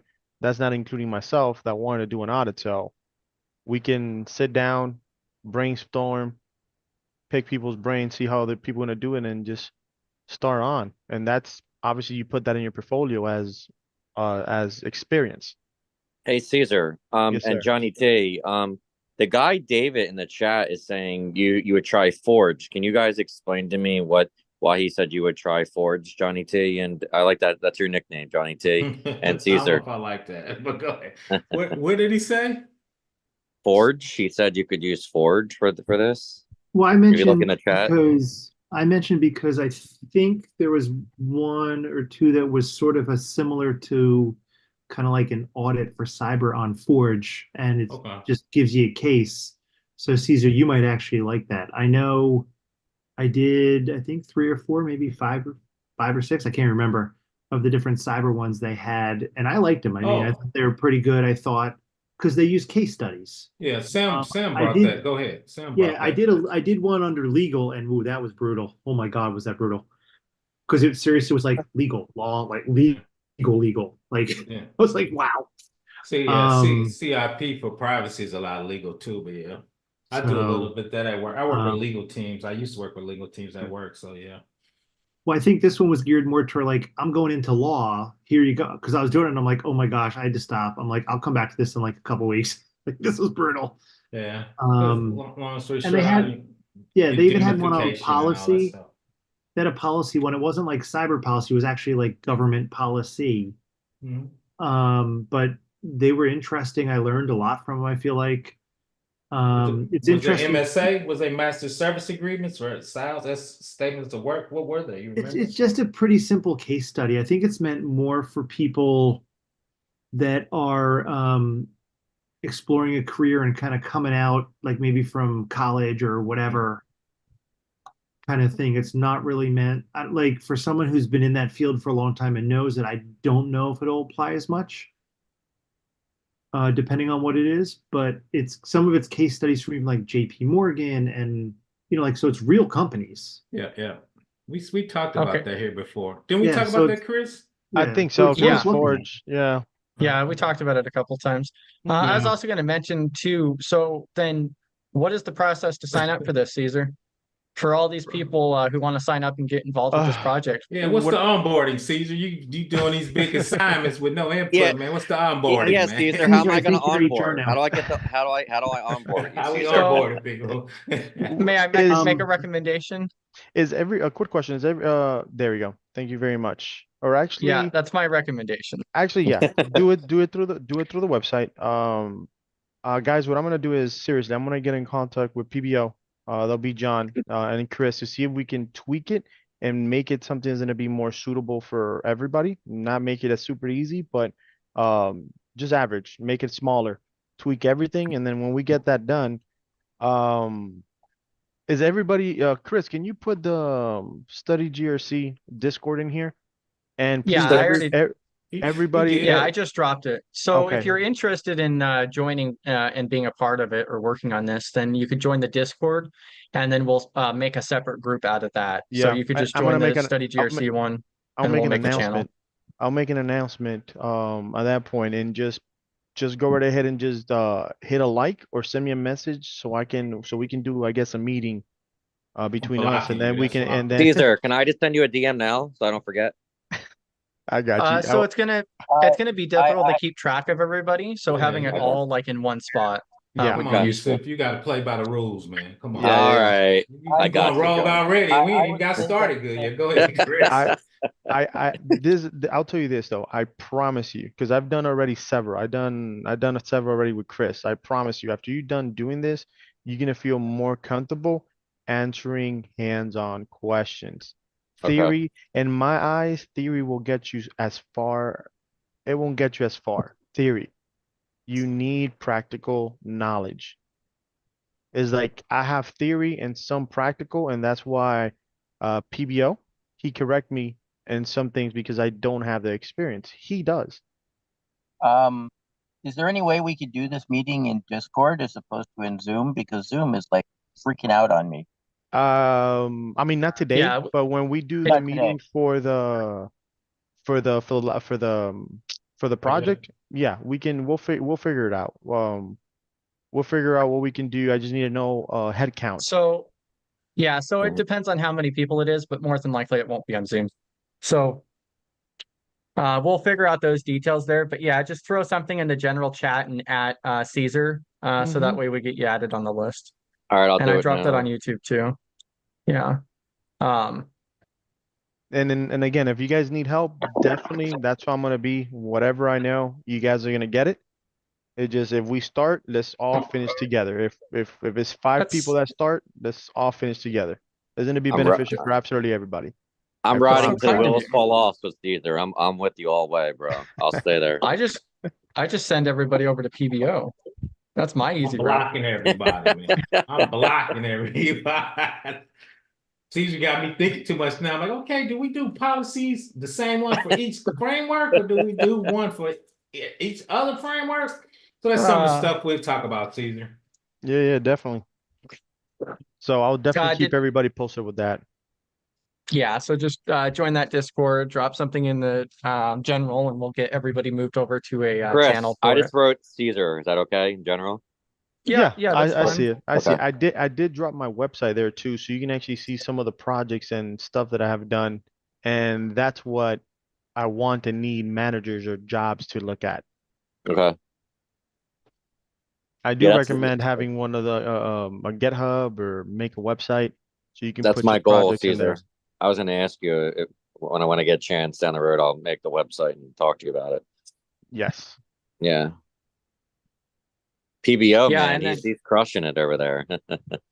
well, and then we could develop this out, and then PBO can refine it for his course.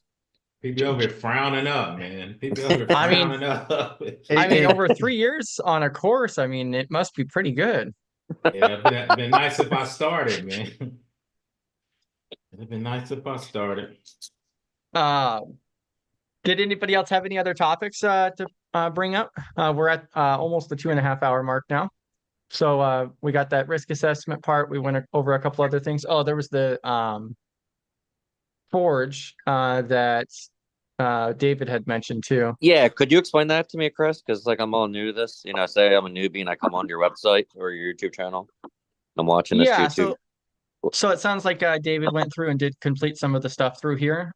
So the Forge we looked at a few different times actually, and in short, what it is that it provides you very particular training for job roles with particular companies, and so I don't know how useful it is in the broad scheme of things. I mean, knowledge is power, but especially if you apply for a company like PwC, for an example, you know, taking their stuff on here is probably going to be a leg up for you. And the other benefit is then they also send your information to recruiters, is my understanding. Now, the last time we looked at it, I did look over, we had brought up like the privacy policy part because they make money off of it.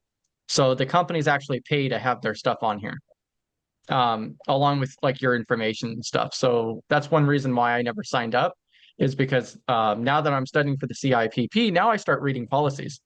You know, Yeah. I'm keeping a closer eye now. So what do you And- mean? and now, the now that you, things now that you signed up, you're worried about looking at signing yourself into things now, Chris, you're saying? So the more you dig into the InfoSec community and field, then the more paranoid you get. I think that's the best way to explain it. Okay, thank you. Not paranoid, but like careful. Careful with Okay. Careful, emotions. yeah, careful. Let's use The that word word. is Yeah. cautious, not paranoid. So, But like yeah. somebody recently, I do freelance work, and they were like, "Well, you need to use this new payment service," and I'm like, "But this payment service harvests my personal information and sells it, and I don't want that." Yeah. So I Yeah. can't work for them anymore now because I don't want my personal information harvested and resold without my permission. You know, by using the service that they signed me up for, I lose privacy, and that's I have not a thing for me. I have a question for Yeah. Chris and PBO. Like, say when you guys go on social media, since you guys know policies and procedures, are you to the point now where like when they have the new policies, you just won't sign up for it? Because a lot of these social media companies, they change the policies, and I know Chris, you're getting real deep into policies and reading them now. So yeah, so real quick, to end with the Forge portion, it's a lot of like particular job on the job training type of thing. So like they have some hours on here, and it's not bad at all. Like especially if you're applying for one of these companies here, but it's more realistic based on job role. Okay. And I've heard good things about it. I just haven't done it yet. Yeah, no, I mean, I know it's like the role might be specific to like MasterCard or JP Morgan Chase, but I did, let's see, I think I did AIG. I think I did the JP Morgan, ANZ Australia. I've done, I think I did the MasterCard one as well. And Yeah, I feel like, yes, a lot of it applied probably more specifically to that company, but it was still useful. It was still something that you did and learned. I mean, for some of you guys, like John Hightower there, who sounds like he has a lot of experience already. For him, Yeah, he has. it might not really be worth it, But yeah, for those of us that really don't have the real world experience out there, I felt like it was really useful. And good learning. I remember the ANZ one, I think, had to do with canteens. That's what Australia apparently calls a cafeteria in a school. Yeah. Or cantina. I think it was canteen. And it was actually then trying to figure out cost versus risk. And I did it and I went through it. And in the end, I ended up writing something to them. And I'm like, guys, look, I'm sorry, but I disagree. Like these two are wrong. I said, I know what your answer says. I said, and I never heard back, but I'm like, these are wrong because the security part this is more important than this other step. Like 1 and 2 should be flipped. Just because this is this, and I can't remember the specifics of it anymore. But I wrote to, and I said, I'm sorry, but no, that's from a actual security standpoint. This is not correct. Yeah. Yeah, I think you could certainly it's get good for learning that job stuff skills too. Yeah. I'm reading the actual message. PBO should play the CISO role. Oh yeah. That's a no. That's a no. Yeah, I would agree on the fact that it may be particular to the position or the company, but a lot of this stuff overlaps anyhow. Yeah. So, and then it's still knowledge. You're still learning something. So, like the Excel skills, or if you go through and like you were talking about the banking, and they have a bunch here for cybersecurity. I think there was Agile stuff I took too in there somewhere. I don't know if it was under, I don't think it was under cyber, but I'm pretty sure I found Agile in there somewhere. Yeah. I just don't remember where. Yeah, here's KPMG, PwC US for audit. It's not bad material. So those are the big boys too. Those are the big four. Yep, and the companies pay them to host these courses too. So that's what I found interesting. So yeah, and the definitely price is the best a good one for to throw us. out. It's free. You can't be free. It's totally free. So yeah, exactly. Which is awesome. Yeah, I only pay with my data. Yeah, exactly. I was going to say that. There's nothing free actually, because if it's free, you're the product. Correct. That's what I learned. But to be honest, I've been on the internet since '93, so my data is pretty much everywhere. It doesn't matter. That's what I was going to flow that into with Joseph's question there, because he was asking about like when new policies get updated with social networks or things like that. And that's exactly that's what I most commonly hear from people who are in the InfoSec or IT world, is the fact that, once it's out there, it's out there. Like if I'm already on LinkedIn and they update their privacy policy, they have my data either way. Yeah. Like, it's actually not the privacy policy that I was complaining about for that other thing.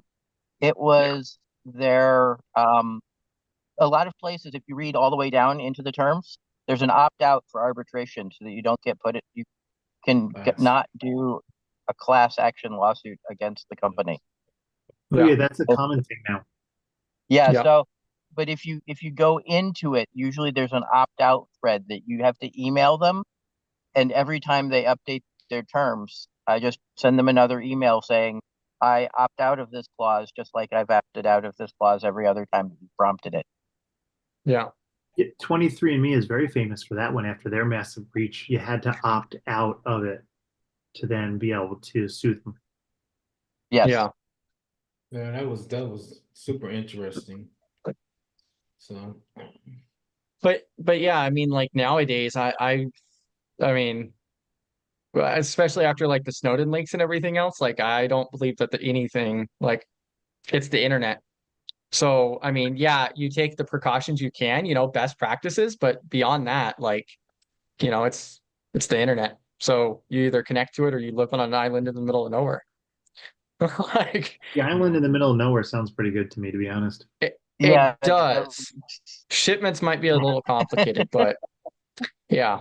I don't really need very much. I think I'd be good. I think I'd be content with sitting there fishing. I mean, it's all good. all I need Right. is Starlink. Is that a reference to Arrow?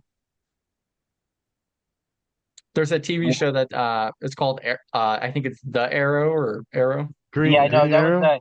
it was a C. Yeah. It was again with a C, their network.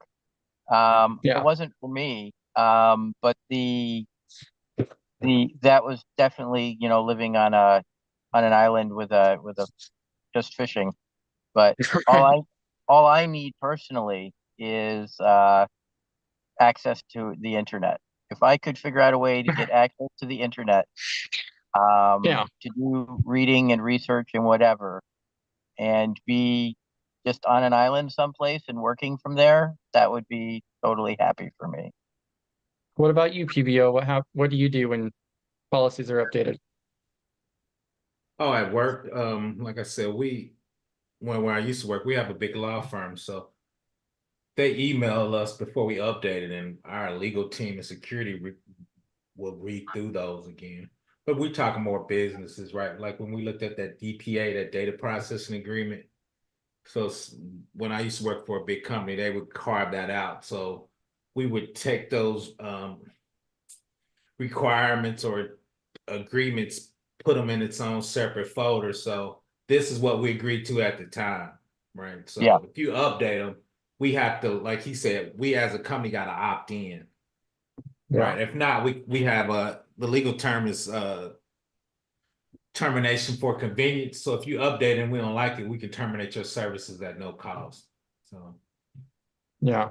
from a legal side, but that sounds cool. But it's like, okay, where the hell are we gonna move our data if we terminate this service today? True. So it sounds cool. So now we have like I said, I used to work for a legal staff, then procurement, and IT, and I did that on that procurement video. I try to break those three down into three specific departments and kind of what they handle from a security, contracting, and buying perspective. Because like we talked about, supply chain, before anything buys, security is supposed to review it, right? So Yeah.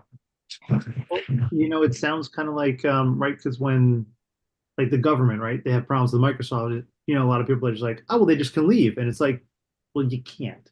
no. You're locked into this company, and the sheer cost and time and everything else to do it would probably far outweigh what it's like. All right, we'll just keep suffering with them, and that happens with everybody. It doesn't matter where you are. Sometimes it's just too daunting to leave, and it's a problem. It's a major problem. It's interesting you bring up Microsoft because Caesar, remember you said to me yesterday that they're going to be the #1 cloud because of everyone using Microsoft, right? You were saying, I and then think Amazon I mean, Amazon is #1 right now. Google's right 3 now. by far, but I think eventually Microsoft, yes, is going to take over. Everybody has Microsoft. I agree with Caesar. I don't like agreeing with Caesar, but I agree with Caesar. I think Yeah, Google's gonna take it. unfortunately, I kind of think it might happen with Microsoft. I hope it doesn't, because they've proven over and over again that they have no clue what they're doing in any way when it comes to security. They just don't. Well, actually, it's not that they don't know. I don't think they just don't care. Well, Really? I well, let me just a little pushback is they care, but they could care more about backwards compatibility. So you can Yeah. run stuff that was on Windows 95. So I think when you do that, you put a lot of pressure on your Correct. security team. Now, their security team is one of the best teams in the world. They got like 3,000 top-notch security teams, but they got like 5,000 products, man. It's kind of hard to secure all that. So I kind of weigh that back because when cassettes hit, it was mandated in Microsoft team that they called from the government. They said those were two of the top 10 companies on the planet. So Well, it's a shame. even though I'm not a Microsoft fan, though, but go ahead. I'm not a Microsoft fan, but they got a ton of security people. I'm not a fan either. And I kind of wish that they would have gone the Apple route where Apple did, like when they went from OS version 9 to their 10, Apple was just basically like, well, here's the deal, guys. We're doing this. Backwards compatibility is only going to be for so long. I remember they had the emulation built in, and they're like, and then we're cutting it off because even they know you can't be backwards compatible forever because you have old code that still hangs out. But when you're a big company, you sleep well at night knowing you're not forced to upgrade and you can take your time. And Microsoft said, we're going to charge you extra million. And most companies have a ton of technical debt and they're lazy, right? So they love that. Now, I'm not disagreeing with you, but from Microsoft's standpoint, they're like, hey, our customers want it. So we just going to take the money, right? Well, yeah, Microsoft's standpoint is like, you know what? I sleep on a pile of money that's bigger than a skyscraper. I don't really care. We're gonna go. What if the companies want to keep paying us all this money? They're gonna take it, and I get it, right? Mm-hmm. You know, it's like I tell other people, like if your parents come to you and go, here, we want to give you this check for some money, you take it. You don't argue. You just go, oh, sure, okay, thanks, bye. Like, but I think it's the other way. The companies are the kids. They're like, hey, we don't want to upgrade. We're lazy, so help us, Microsoft. And Microsoft's like, okay, so. Well, it's funny too because the last place I'd worked, they had so much money they didn't know what to do with it. They would brag that they raised $1 billion. It was education field area. Mm-hmm. And they would brag like, well, yeah, well, we just did fundraising. We raised $1 billion. Like, great, but you can't give anybody a raise. Thanks, guys. But, great. But the one thing that was cool about them is they seriously cycled all the machines in and out, like 3-year warranties. When the machines were up, they were gone. Whether they worked or not, they were gone. Yeah. And some people be like, well, that's wasteful. I'm like, well, yeah, maybe. I said, but if you look at it from the standpoint of, okay, your machine breaks. Now it has to go out and get repaired, or you're complaining it's running slow for weeks and weeks and you're not getting any work done. Think about how much money is being lost because you're down because your equipment is, say, 5 years old. It's running slowly, and we're kind of sort of IT's trying to help keep it together, but can't really keep it well going. And it's actually worth spending the money on current equipment that can do what you need to do now and 3 years from now than have all this money being wasted. And we're talking educational institutions, so it's not like we're talking, someone who does investing where, like, seriously, 10 seconds could be billions of dollars. But it's still money is money, And I know I used to do some ordering there too. I used to order all the equipment for the one school, and I used to explain to some of the people, like, look, it's not my money, but wasting $1 is still $1. I don't care if it's my money or someone else's. It's still a waste of money that can go somewhere else. So it makes more sense to make sure you're getting the stuff you need that'll keep you doing what you need to do. And it's something that I think most of these companies are having troubles understanding. And I'm assuming it comes up even a lot on GRC side. I don't know, maybe not, but you need to be willing. You need to understand that, yes, spending $1 million now, wow, that's $1 million. Like, but if over the span of 3 or 4 more months, you're going to save more because half of your employees aren't down because their machines aren't working because they're broken. It makes sense. Yeah, GRC usually doesn't. Well, my roles doesn't get into that as much. Yeah, that's usually CFO and CIO role because they talk about the money because that's capital investments. Oh yeah. And what they buy, we got to secure and maintain. And shout out to Caesar, he wants to run the most sophisticated assessment on the planet. But it also still kicks in though, because if you think about it, right, it makes it harder to secure something that's 5, 6, 7, 8 years old than it's something theoretically. that's newer and kept current, like TPM chips and But you know, too, Yeah. part of that is from the Did- assessment. A lot of times, you at least gotta be able to patch it up to a certain level. If it can't be patched up to that certain level, right, we definitely have to get rid of it. So, well, you I kinda- know I used to talk with a guy who was I think when Windows 7 was going away and their Windows 10 was coming, he's like, oh yeah, he's like, yeah, we have thousands of Windows 7 machines because it was a hospital. He's like, yeah. and he's like, and we aren't going to be done anywhere near the time that the cutoff for support is done. He's like, it's just not possible because we have systems that we can, no matter what, can't get off of it. Yeah. It's like we even have some older machines than that running around here because, again, you know, we have software that runs only on that, and there's nothing else we can do. Well, we just had a conversation. Shout out to Microsoft. They're gonna make sure it's gonna run. Yeah, well, and gosh. yeah, It's not even Microsoft, third-party tools in hospitals, like a lot of Yeah. stuff that manages instruments and That's a great point. stuff like that doesn't get updated ever. And the database that they need to keep their data in is in a format that they have to use. And so they're basically just boned. yeah. Yep. I think hopefully, which everybody's trying to go to cloud, so they let the cloud vendor handle that, right? The Hey, upgrade for the hardware and stuff, and just run your software. So I think everybody's trying to make a mad This dash isn't to the. Chris, that isn't what hospitals won't be going to the Yeah, cloud I'm though, here. because they're going they're all HIPAA. Yeah, HIPAA I'd be a can be little in the concerned cloud. having all my data up there, just from a HIPAA standpoint in the cloud, I, just I, because it seems like something gets misconfigured by accident and no Oh. one notices it until it's too late. But Yeah. I guess my only pushback on that, we do that on prem. So at least Microsoft's got a better chance of finding it than the people on prem. So I go back and forth That on is that. true. That's true. That's a fair Five point. years ago, I would be on prem, but I've worked with AWS and Microsoft. They scan stuff. I had something on AWS. They told me you got 2 weeks to upgrade this, so we shutting it down. So I Oh, well, think that's at least nice.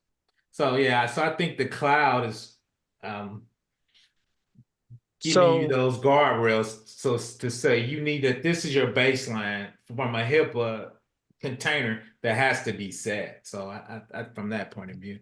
Well, and I wonder if some of that is also that Microsoft is kept in place because they know they have to make sure they're keeping that 100%. because they'll probably get in trouble too. So they don't want to get in trouble.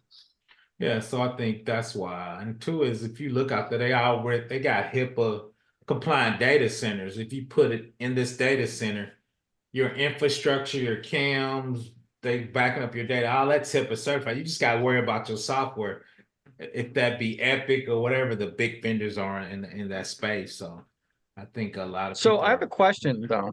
So Go in ahead, Chris. regards to this part, like especially with like Ron mentioned, like the healthcare software and so forth. So Mhm. I've heard a lot of back and forth in regards to like who's liable for that. You know, The I would hospital assume, always. Hospital. yeah, It's I would Yeah, it's assume that always the it would be in hospital. the contract. Yeah, but Yeah, but well, it's the Yeah. the same thing problem is the AWS software is says. abandonware. Go mhm. ahead, Ron. So the software is abandonware for a lot of it. Like Yeah. the vendor isn't going to update it because they want the customer to go out and buy a new $1 million widget when their current widget works perfectly fine. And the hospital isn't going to drop that kind of dough on it. And the manufacturer says, oh, well, we're not going to update we're not going to make the new version incorporate the data from the old version. And since they're required to keep the data in a format that they can access it, then like things don't get updated. I mean, it's changing.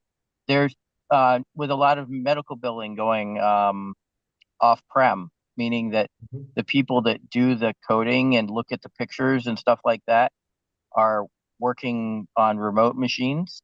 Some of that is changing, but there's still a lot of abandonware, meaning that the company just can't But they can't do anything with it. yeah. Well, and Yeah, I've heard about that being pretty common, especially like in healthcare and government, even some Yeah. of the government sectors. But to me, it just seems surprising. Like, yeah, I would assume, I would hope that they would have got something like in paper, like, oh, support for 7 years or 10 years or whatever. But appears to me that the leadership for those areas did not look ahead on that threat vector. Is that right? Or, is that just not The common threat practice vector, to? the threat vector wasn't even a consideration when they purchased that Yeah, software, 20 years ago.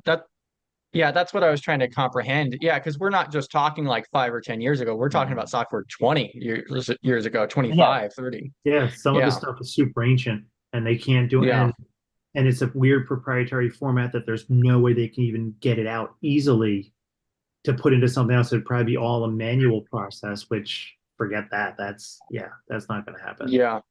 And then That's the equipment they have has to have that specific format of this, which means they'd have to buy a whole new like X-ray machine or like some crazy machine or something too. And it's bad. I don't know how yeah. it was ever allowed to get that way, but yeah. Yeah, that's Yeah, that's the only part that surprises me is how it got to that point. But Legacy. I mean, that like does they make sense. said. There's some of that stuff. So, but there's some, especially from HIPAA, they got Epic. There's 3 or 4 big vendors out there. I think it's trying to control the market from that perspective. So, and a lot of them are in the cloud. So they're trying to, like they said, they're trying to figure out how to fix that in that widget. Hey, Chris, and I'm so sorry, PBO, talking about the Okay. cloud. Tell them about what we're going to be doing next week with the cloud. Oh yeah. Yeah, that's actually probably something I should have mentioned at the beginning too. Yeah, so next week on Monday and Tuesday, it's on the calendar here. So we're gonna start. So like what we originally started with is we were in the Discord channel just studying just randomly, and then it got more formal on meeting once a week on every Wednesday night. So we still study a lot of the different things and NIST and so forth. And so like one of the things we're going to be working on next week is actually Azure. So we're going to be working on the Azure fundamentals, the very basic, first thing just for the understanding if anybody wanted to do a study group. And then we'll be also working on the SC 900 the week after that. So And these are Hey, Chris, certifications. what kind of study group is this? Since I'm new to all this. Cloud. it's yeah, it's just a study group to go like over the objectives of the certification. So there's the AZ 900 and SC 900. And so it's 2 days for each one on the next 2 following weeks. Okay. So if you don't have any cloud experience, if you don't have if you want to learn more about Azure, Caesar wanted to get into Azure as his primary specialty, I believe. And so and the courses aren't that long. Like those certifications, they go over quite a bit of material, but the training fundamentals. The fundamentals. Yeah, it's the fundamental. Make that bigger, Chris. What time I is that? assume I that'll Oh. be recorded. Yes, Yes. yes, it will be recorded. And we'll have that out as well. Yeah, because Okay. Is that Eastern time? What time zone is that, Chris? looks like it says So- Central Chicago. That's central. Yeah, so it's 2 to 6 p.m. Central, I believe. Where do you see Yeah, so Central those at? times, unfortunately, don't work.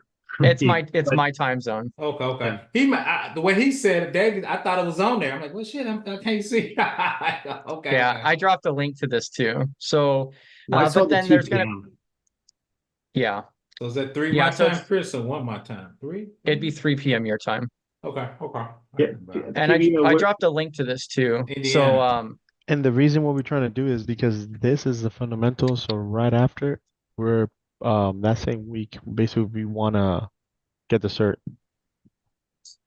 Caesar, is Yeah, this worth so- me doing this? It's learning, man. It's learning Yeah. material. Yeah, It's learning. Yeah. learning is learning no matter what your level is, because Okay. you'll at least pick up some stuff, and the nice part is it's going to be recorded. So as you get like even some of those basic certs, I don't know, like A plus, Net plus, any of those basic ones. I don't know how advanced you are. exactly.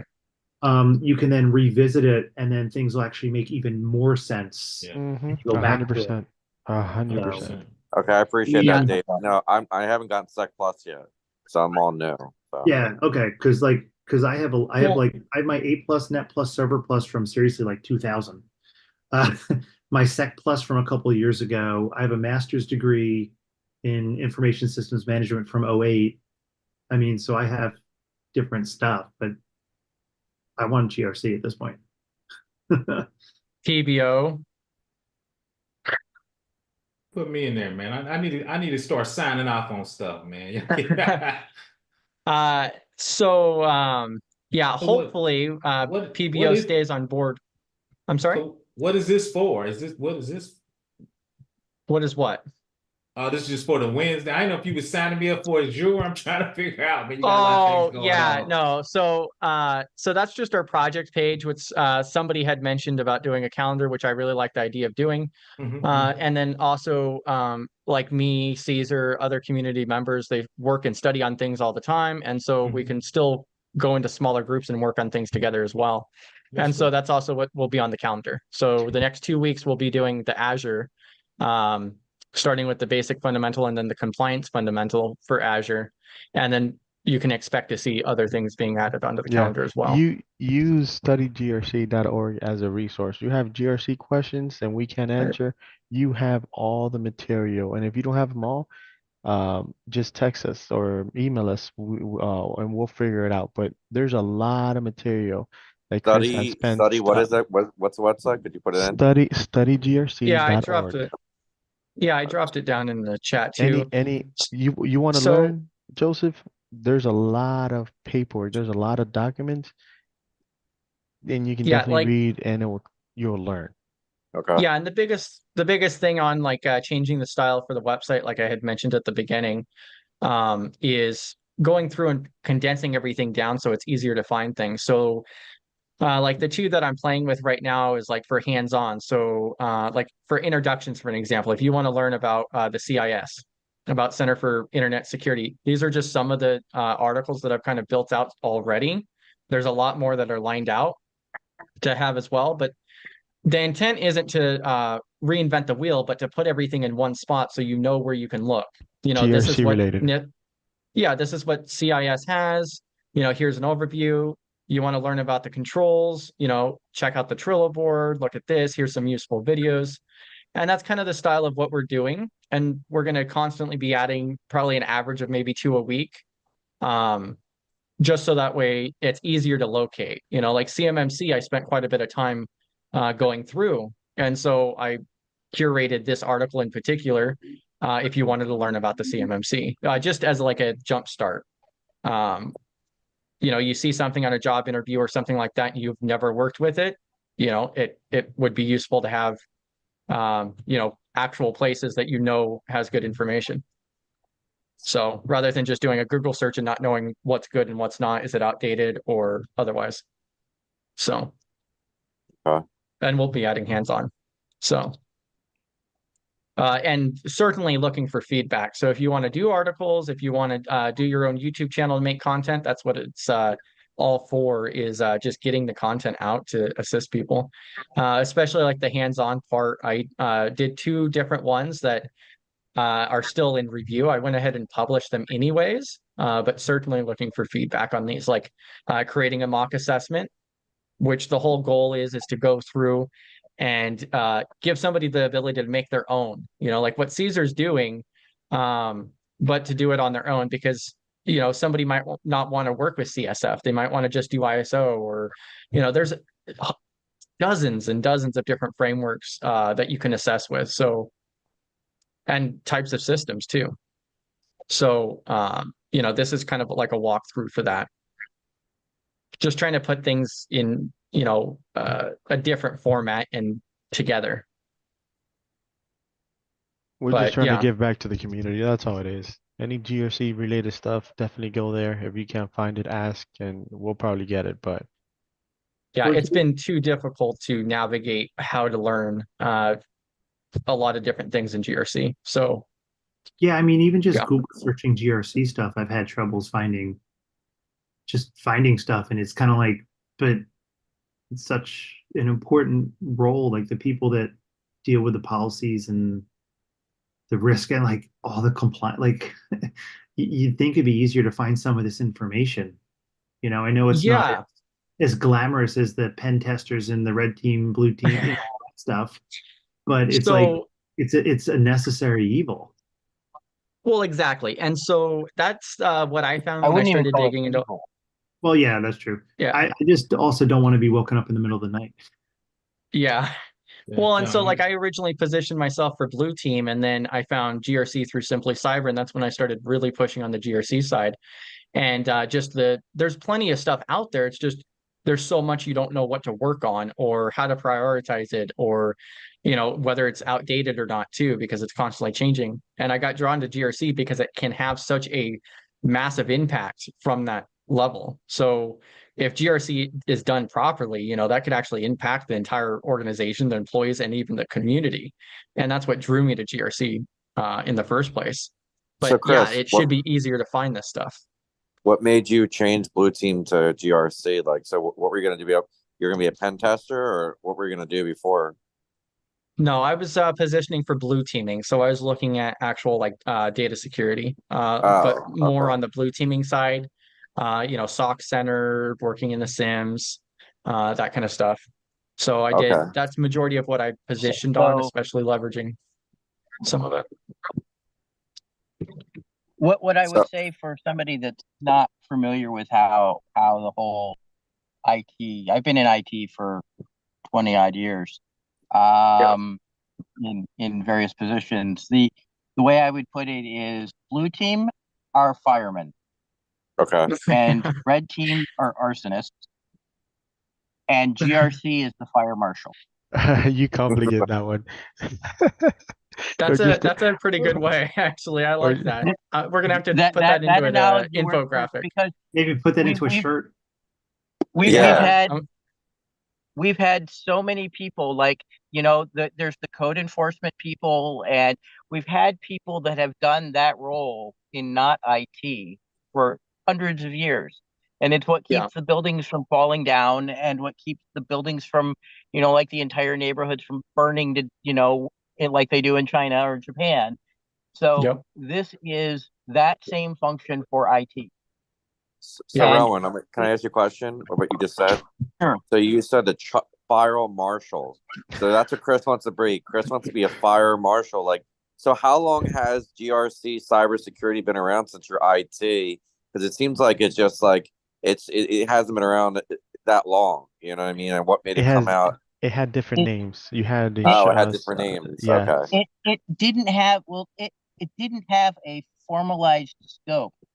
Like it was kind of floating under CIO. It was kind of the CIO's responsibility to do something like GRC. But until a lot of framework started happening over the last like 10 or 15 years, GRC didn't exist as a separate entity. It didn't. There was no GRC. It was always just red team and blue team. It's only been over the last like 5 to 7 years that people have even been talking about it. And it was like a CIO type position or a CIO type job responsibility to be Yeah. doing to set the tone for the organization. But the companies that are now doing the requirements for the certifications and for the frameworks, they're saying no. The CIO doesn't. He gets to help implement this, but there's no coordination between what people are doing, and we really need more coordination. And that's where GRC started to come out separately. Yeah, I think that's a really good way to explain it. There was also a book that I was lucky to read early on. So Rick Howard released a book like late last year, Cybersecurity First Principles, and it gives a very good depth to the history of security and information security, and also talks about that GRC side and how it kind of evolved along with like information security, like over the last 20 or 30 years, all the way up to present day. That's probably one of my favorite books, actually. So But Chris, yeah, could you message me that book? yeah, I can send the link to you. Yeah, I'll Okay. drop it. Thank you. But yeah, I think I'm going to go ahead and end it. We're up to it. Yeah, you're good. Go ahead. No, go ahead. Yeah, I'm going to go ahead and grab that link real quick and then we'll come to an end. Okay, thanks. Yeah, so Chris, you went from the blue team as Rome was saying. What made you want to do the GRC, and like, what are you trying to do? Are you trying to be a consultant down the road? Like, what's your goal? Like, since you're getting in the GRC, or you have a job in it. So, yeah, so like I had mentioned earlier, is I really got drawn to it once I found Simply Cyber and learned more about the GRC side of things.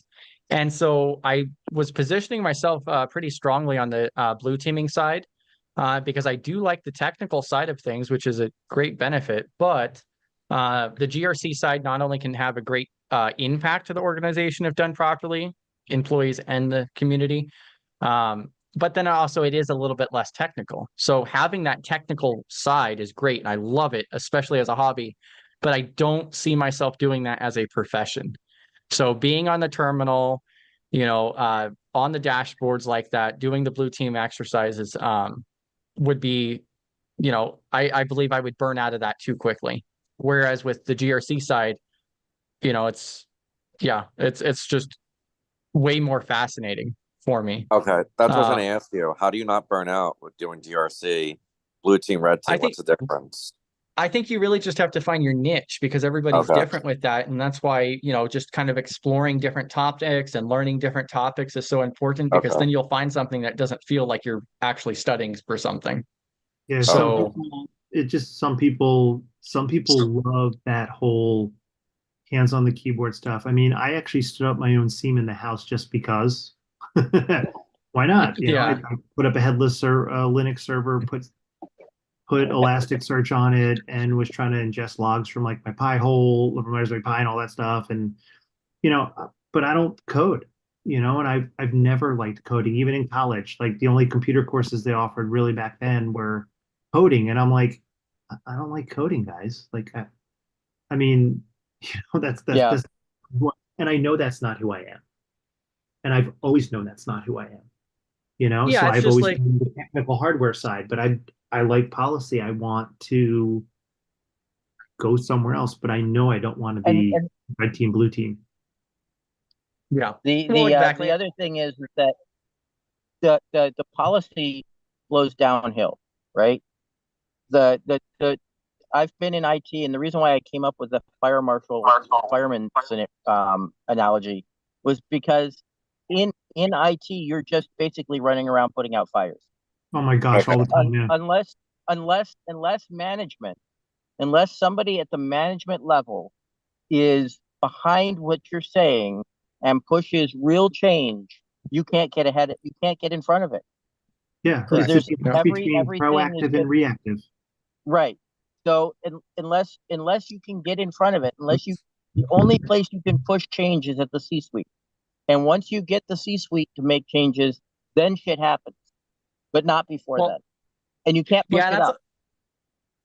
Yeah, and I believe I got the term from the OCG, actually. I love their free membership through there, but that's also where like the whole GRC program comes from, because like it's not just a GRC team, it's a program. That's the best way that I've been able to figure it out is, it's a program for the entire organization. So just like you're saying, it's all the way from the CEO downhill from there. So, and I think it's just like with the Sec Plus implementing GRC into its objectives, and then also like NIST implementing a govern section function as well.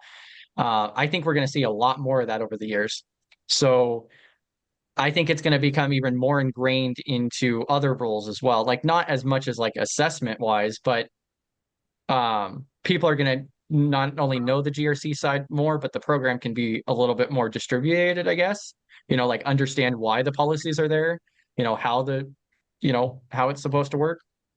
The relevance. Yeah. Well, correct.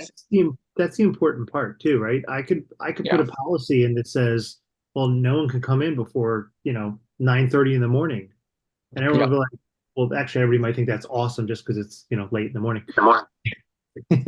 But if I could come up with that policy, and there'll be tons of people like, what the hell was that policy? Why is that there? So at least if you're like, look, no one can come in before this time because, and you give the reasons, and they're valid reasons, not some wacko reason, Yeah. because well, my kids aren't out of the house before then, so I don't want anyone to get there before me. So that's what, as long as it's, as long as there's good reasons for it, most people, you'll get the occasional little still won't care and push back.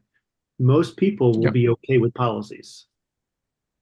Yeah, and that's what I really like about like Sec Plus implementing a GRC domain in that, because that's the fundamentals there. And I think that's the stuff where the industry is starting to adjust to it more and more. So, but yeah, I think that's a great topic that we just went over too. Yeah, I appreciate the guy Rowan for coming in today and talking about that, because Chris, I like that analogy because no one really explained to me the red team, blue team. I never understood it, but you made it make a lot of sense, Rowan. Thank you so much for your 29 years experience. Sure. You dummied it down for me. I appreciate it. Or how about this one? Let me see if I can make one dummy up. it down. I No, you're fine. clarified it. Verified it. Thank you, Rowan. I'm going to turn that into a graphic. Yeah, you can't think of anything being dumbed down. It's more of that it's been put into language that you understand. And that's Yes. not dumbing it's not dumbing it down. It's explaining it in the proper way for the specific audience. Thank you. So I'm gonna make a statement that it's kind of what I didn't catch your name because I just see your picture pop Yes, up. sir. But the way you, a lot of things that people are talking about now are part of the ITIL framework. So, and that's something that business is buying in at the C level. And one of those things is how to talk to stakeholders about issues. And you never want to say problems, because problems generally don't have solutions and they lead to finger pointing. And when you start doing finger pointing, you might as well throw everything out, because you stop solving the problem, you start blaming people for the problem. But the thing that you want to look at is also grab, like, even on I'll see if I can hunt one up, but I did one for ITIL, like an introduction, and it talks about overall the new ITIL 4.0 framework. And it's how a lot of large corporations, and I worked for NTT Data for 2 years, how those size corporations being able to talk that language makes you easier to understand for those people. And that's the real thing you have to work with GRC. Is the technical stuff is there, but really the thing that I think that GRC, the best thing you can do is being able to communicate with people. And that's a soft skill. It's just a skill you have to learn to try to get things into words that people understand and get away from the buzzwords, even though I just used a whole bunch of them. Yeah. Well, and if I can add to that, Rowan, because I've been doing this for about 20 years as well, mostly desktop support with, a little networking server, order management, like create a lot of different stuff. The soft skills to me have always been more important than the technical skills, because the technical skills are fairly easy to learn. It might take a little bit to learn them, but you can teach them to pretty much almost anybody. Some people, and I'm not saying any of the people here are one of those people, but there are some people that seriously will never be able to learn the soft skills. It's just because of who they are, or they'll refuse to learn it because that's not who I am. This is how I am. This is how I talk to people. I don't really care. And you're gone. Like you can't do it. So if you don't have some of the soft skills, it's worth slowly starting to learn them, especially if you're just going to try to transition in and you haven't done it. Because at least I don't know about you, Rowan, but you kind of not lie to the customer a lot of times, but it's not what you say, it's how you say it. You spin it. Yeah. I was in nursing, so I know what you mean by that, because you don't want to scare the patients. So yeah. So exactly. that's it exactly. And if you were a nurse, then you can actually use that, that terminology, that understanding of that environment will help you when you're dealing with people in that environment and trying to explain security to them. Mm. And that's like what I see GRC doing myself. That's being able to explain to somebody the why they need to make the change and not just dropping a change on them, because nobody No, likes I get your thing, Rowan. It's like when I was a nurse and like you asked me a question and your loved one's in the hospital, instead of me giving you all this terminology, I had to simplify it for you so you understand what's going on with your loved one, in that Yeah. situation. Well, yeah, Okay. you're right. I mean, because I know sometimes when explaining stuff, when I used to explain stuff to the end users, I'd say, look, I'm not trying to insult you. I'm going to start this and explain it to you at the lowest level. If you don't need it, by all means, interrupt me, let me know, and I can take it up a couple steps. But I would always preface it like, I'm going to do this way on purpose. And if you don't need it this simple, by all means, let me know, and we can change the conversation a little. But I would always try to start it as simple as possible on purpose, because it's easier to start simple and go up. It's very hard to start higher up and come back down. I think that's a really important thing to note there too. Yeah, that strategy, that's gold with communicating to people, especially in this domain. Because just like you said, going from high to low is way more difficult. Yeah. I mean, and then also people might not be willing to also admit to that either. You might be talking to somebody on a high level and then they don't want to speak up about it either. Like, oh, I don't know what the hell you're talking about. Oh yeah. Well, I've gotten really good at telling when people's eyes glaze over. Oh yeah. And that was the thing. And that was the thing that made me change, actually. Once you've lost somebody, you're not going to get them back. At least not in that conversation. And it's funny because I learned that early on, and I'd be in meetings with like even all my colleagues, and they would start, and I'd be like, "Excuse me, hold on a sec. What is this acronym we're talking about here?" Like before it gets too far, because I'm like, I don't want to be, I don't want to be lost, because it's really true when someone says there is no stupid question. They're right. There is no stupid question. The stupid thing would be sitting there knowing you have no clue what they're talking about and not saying, "Excuse me, hold on a sec. Can you please clarify this to bring me into it?" Mm. Because we could spend an hour right now talking about something that, Joseph, you don't know about, and if you don't speak up, you might be just as clueless at the start as when we finish because you didn't ask. But if you ask, as Rowan's proved, I think all of us have proved, we'll stop, we'll explain it really quickly, bring you into it, and you'll be like, oh, okay, great, and then go on.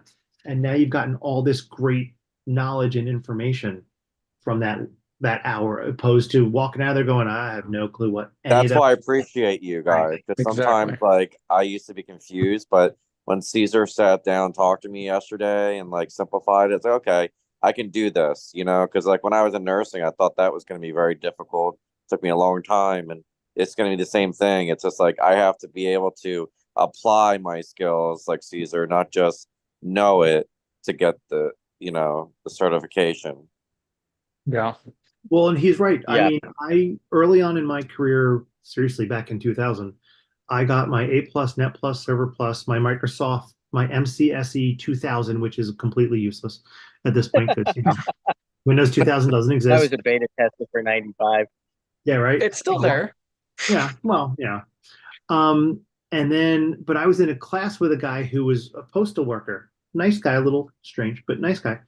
And he ended up then going on and getting his CCNA, or at least I think like the first one, first of the tests way back in the day.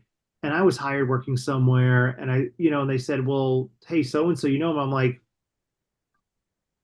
look, I'll be honest. He kind of goofed around a little in class and everything, like, if you guys want to bring him in, interview him, and give him a test out, by all means, that's fine.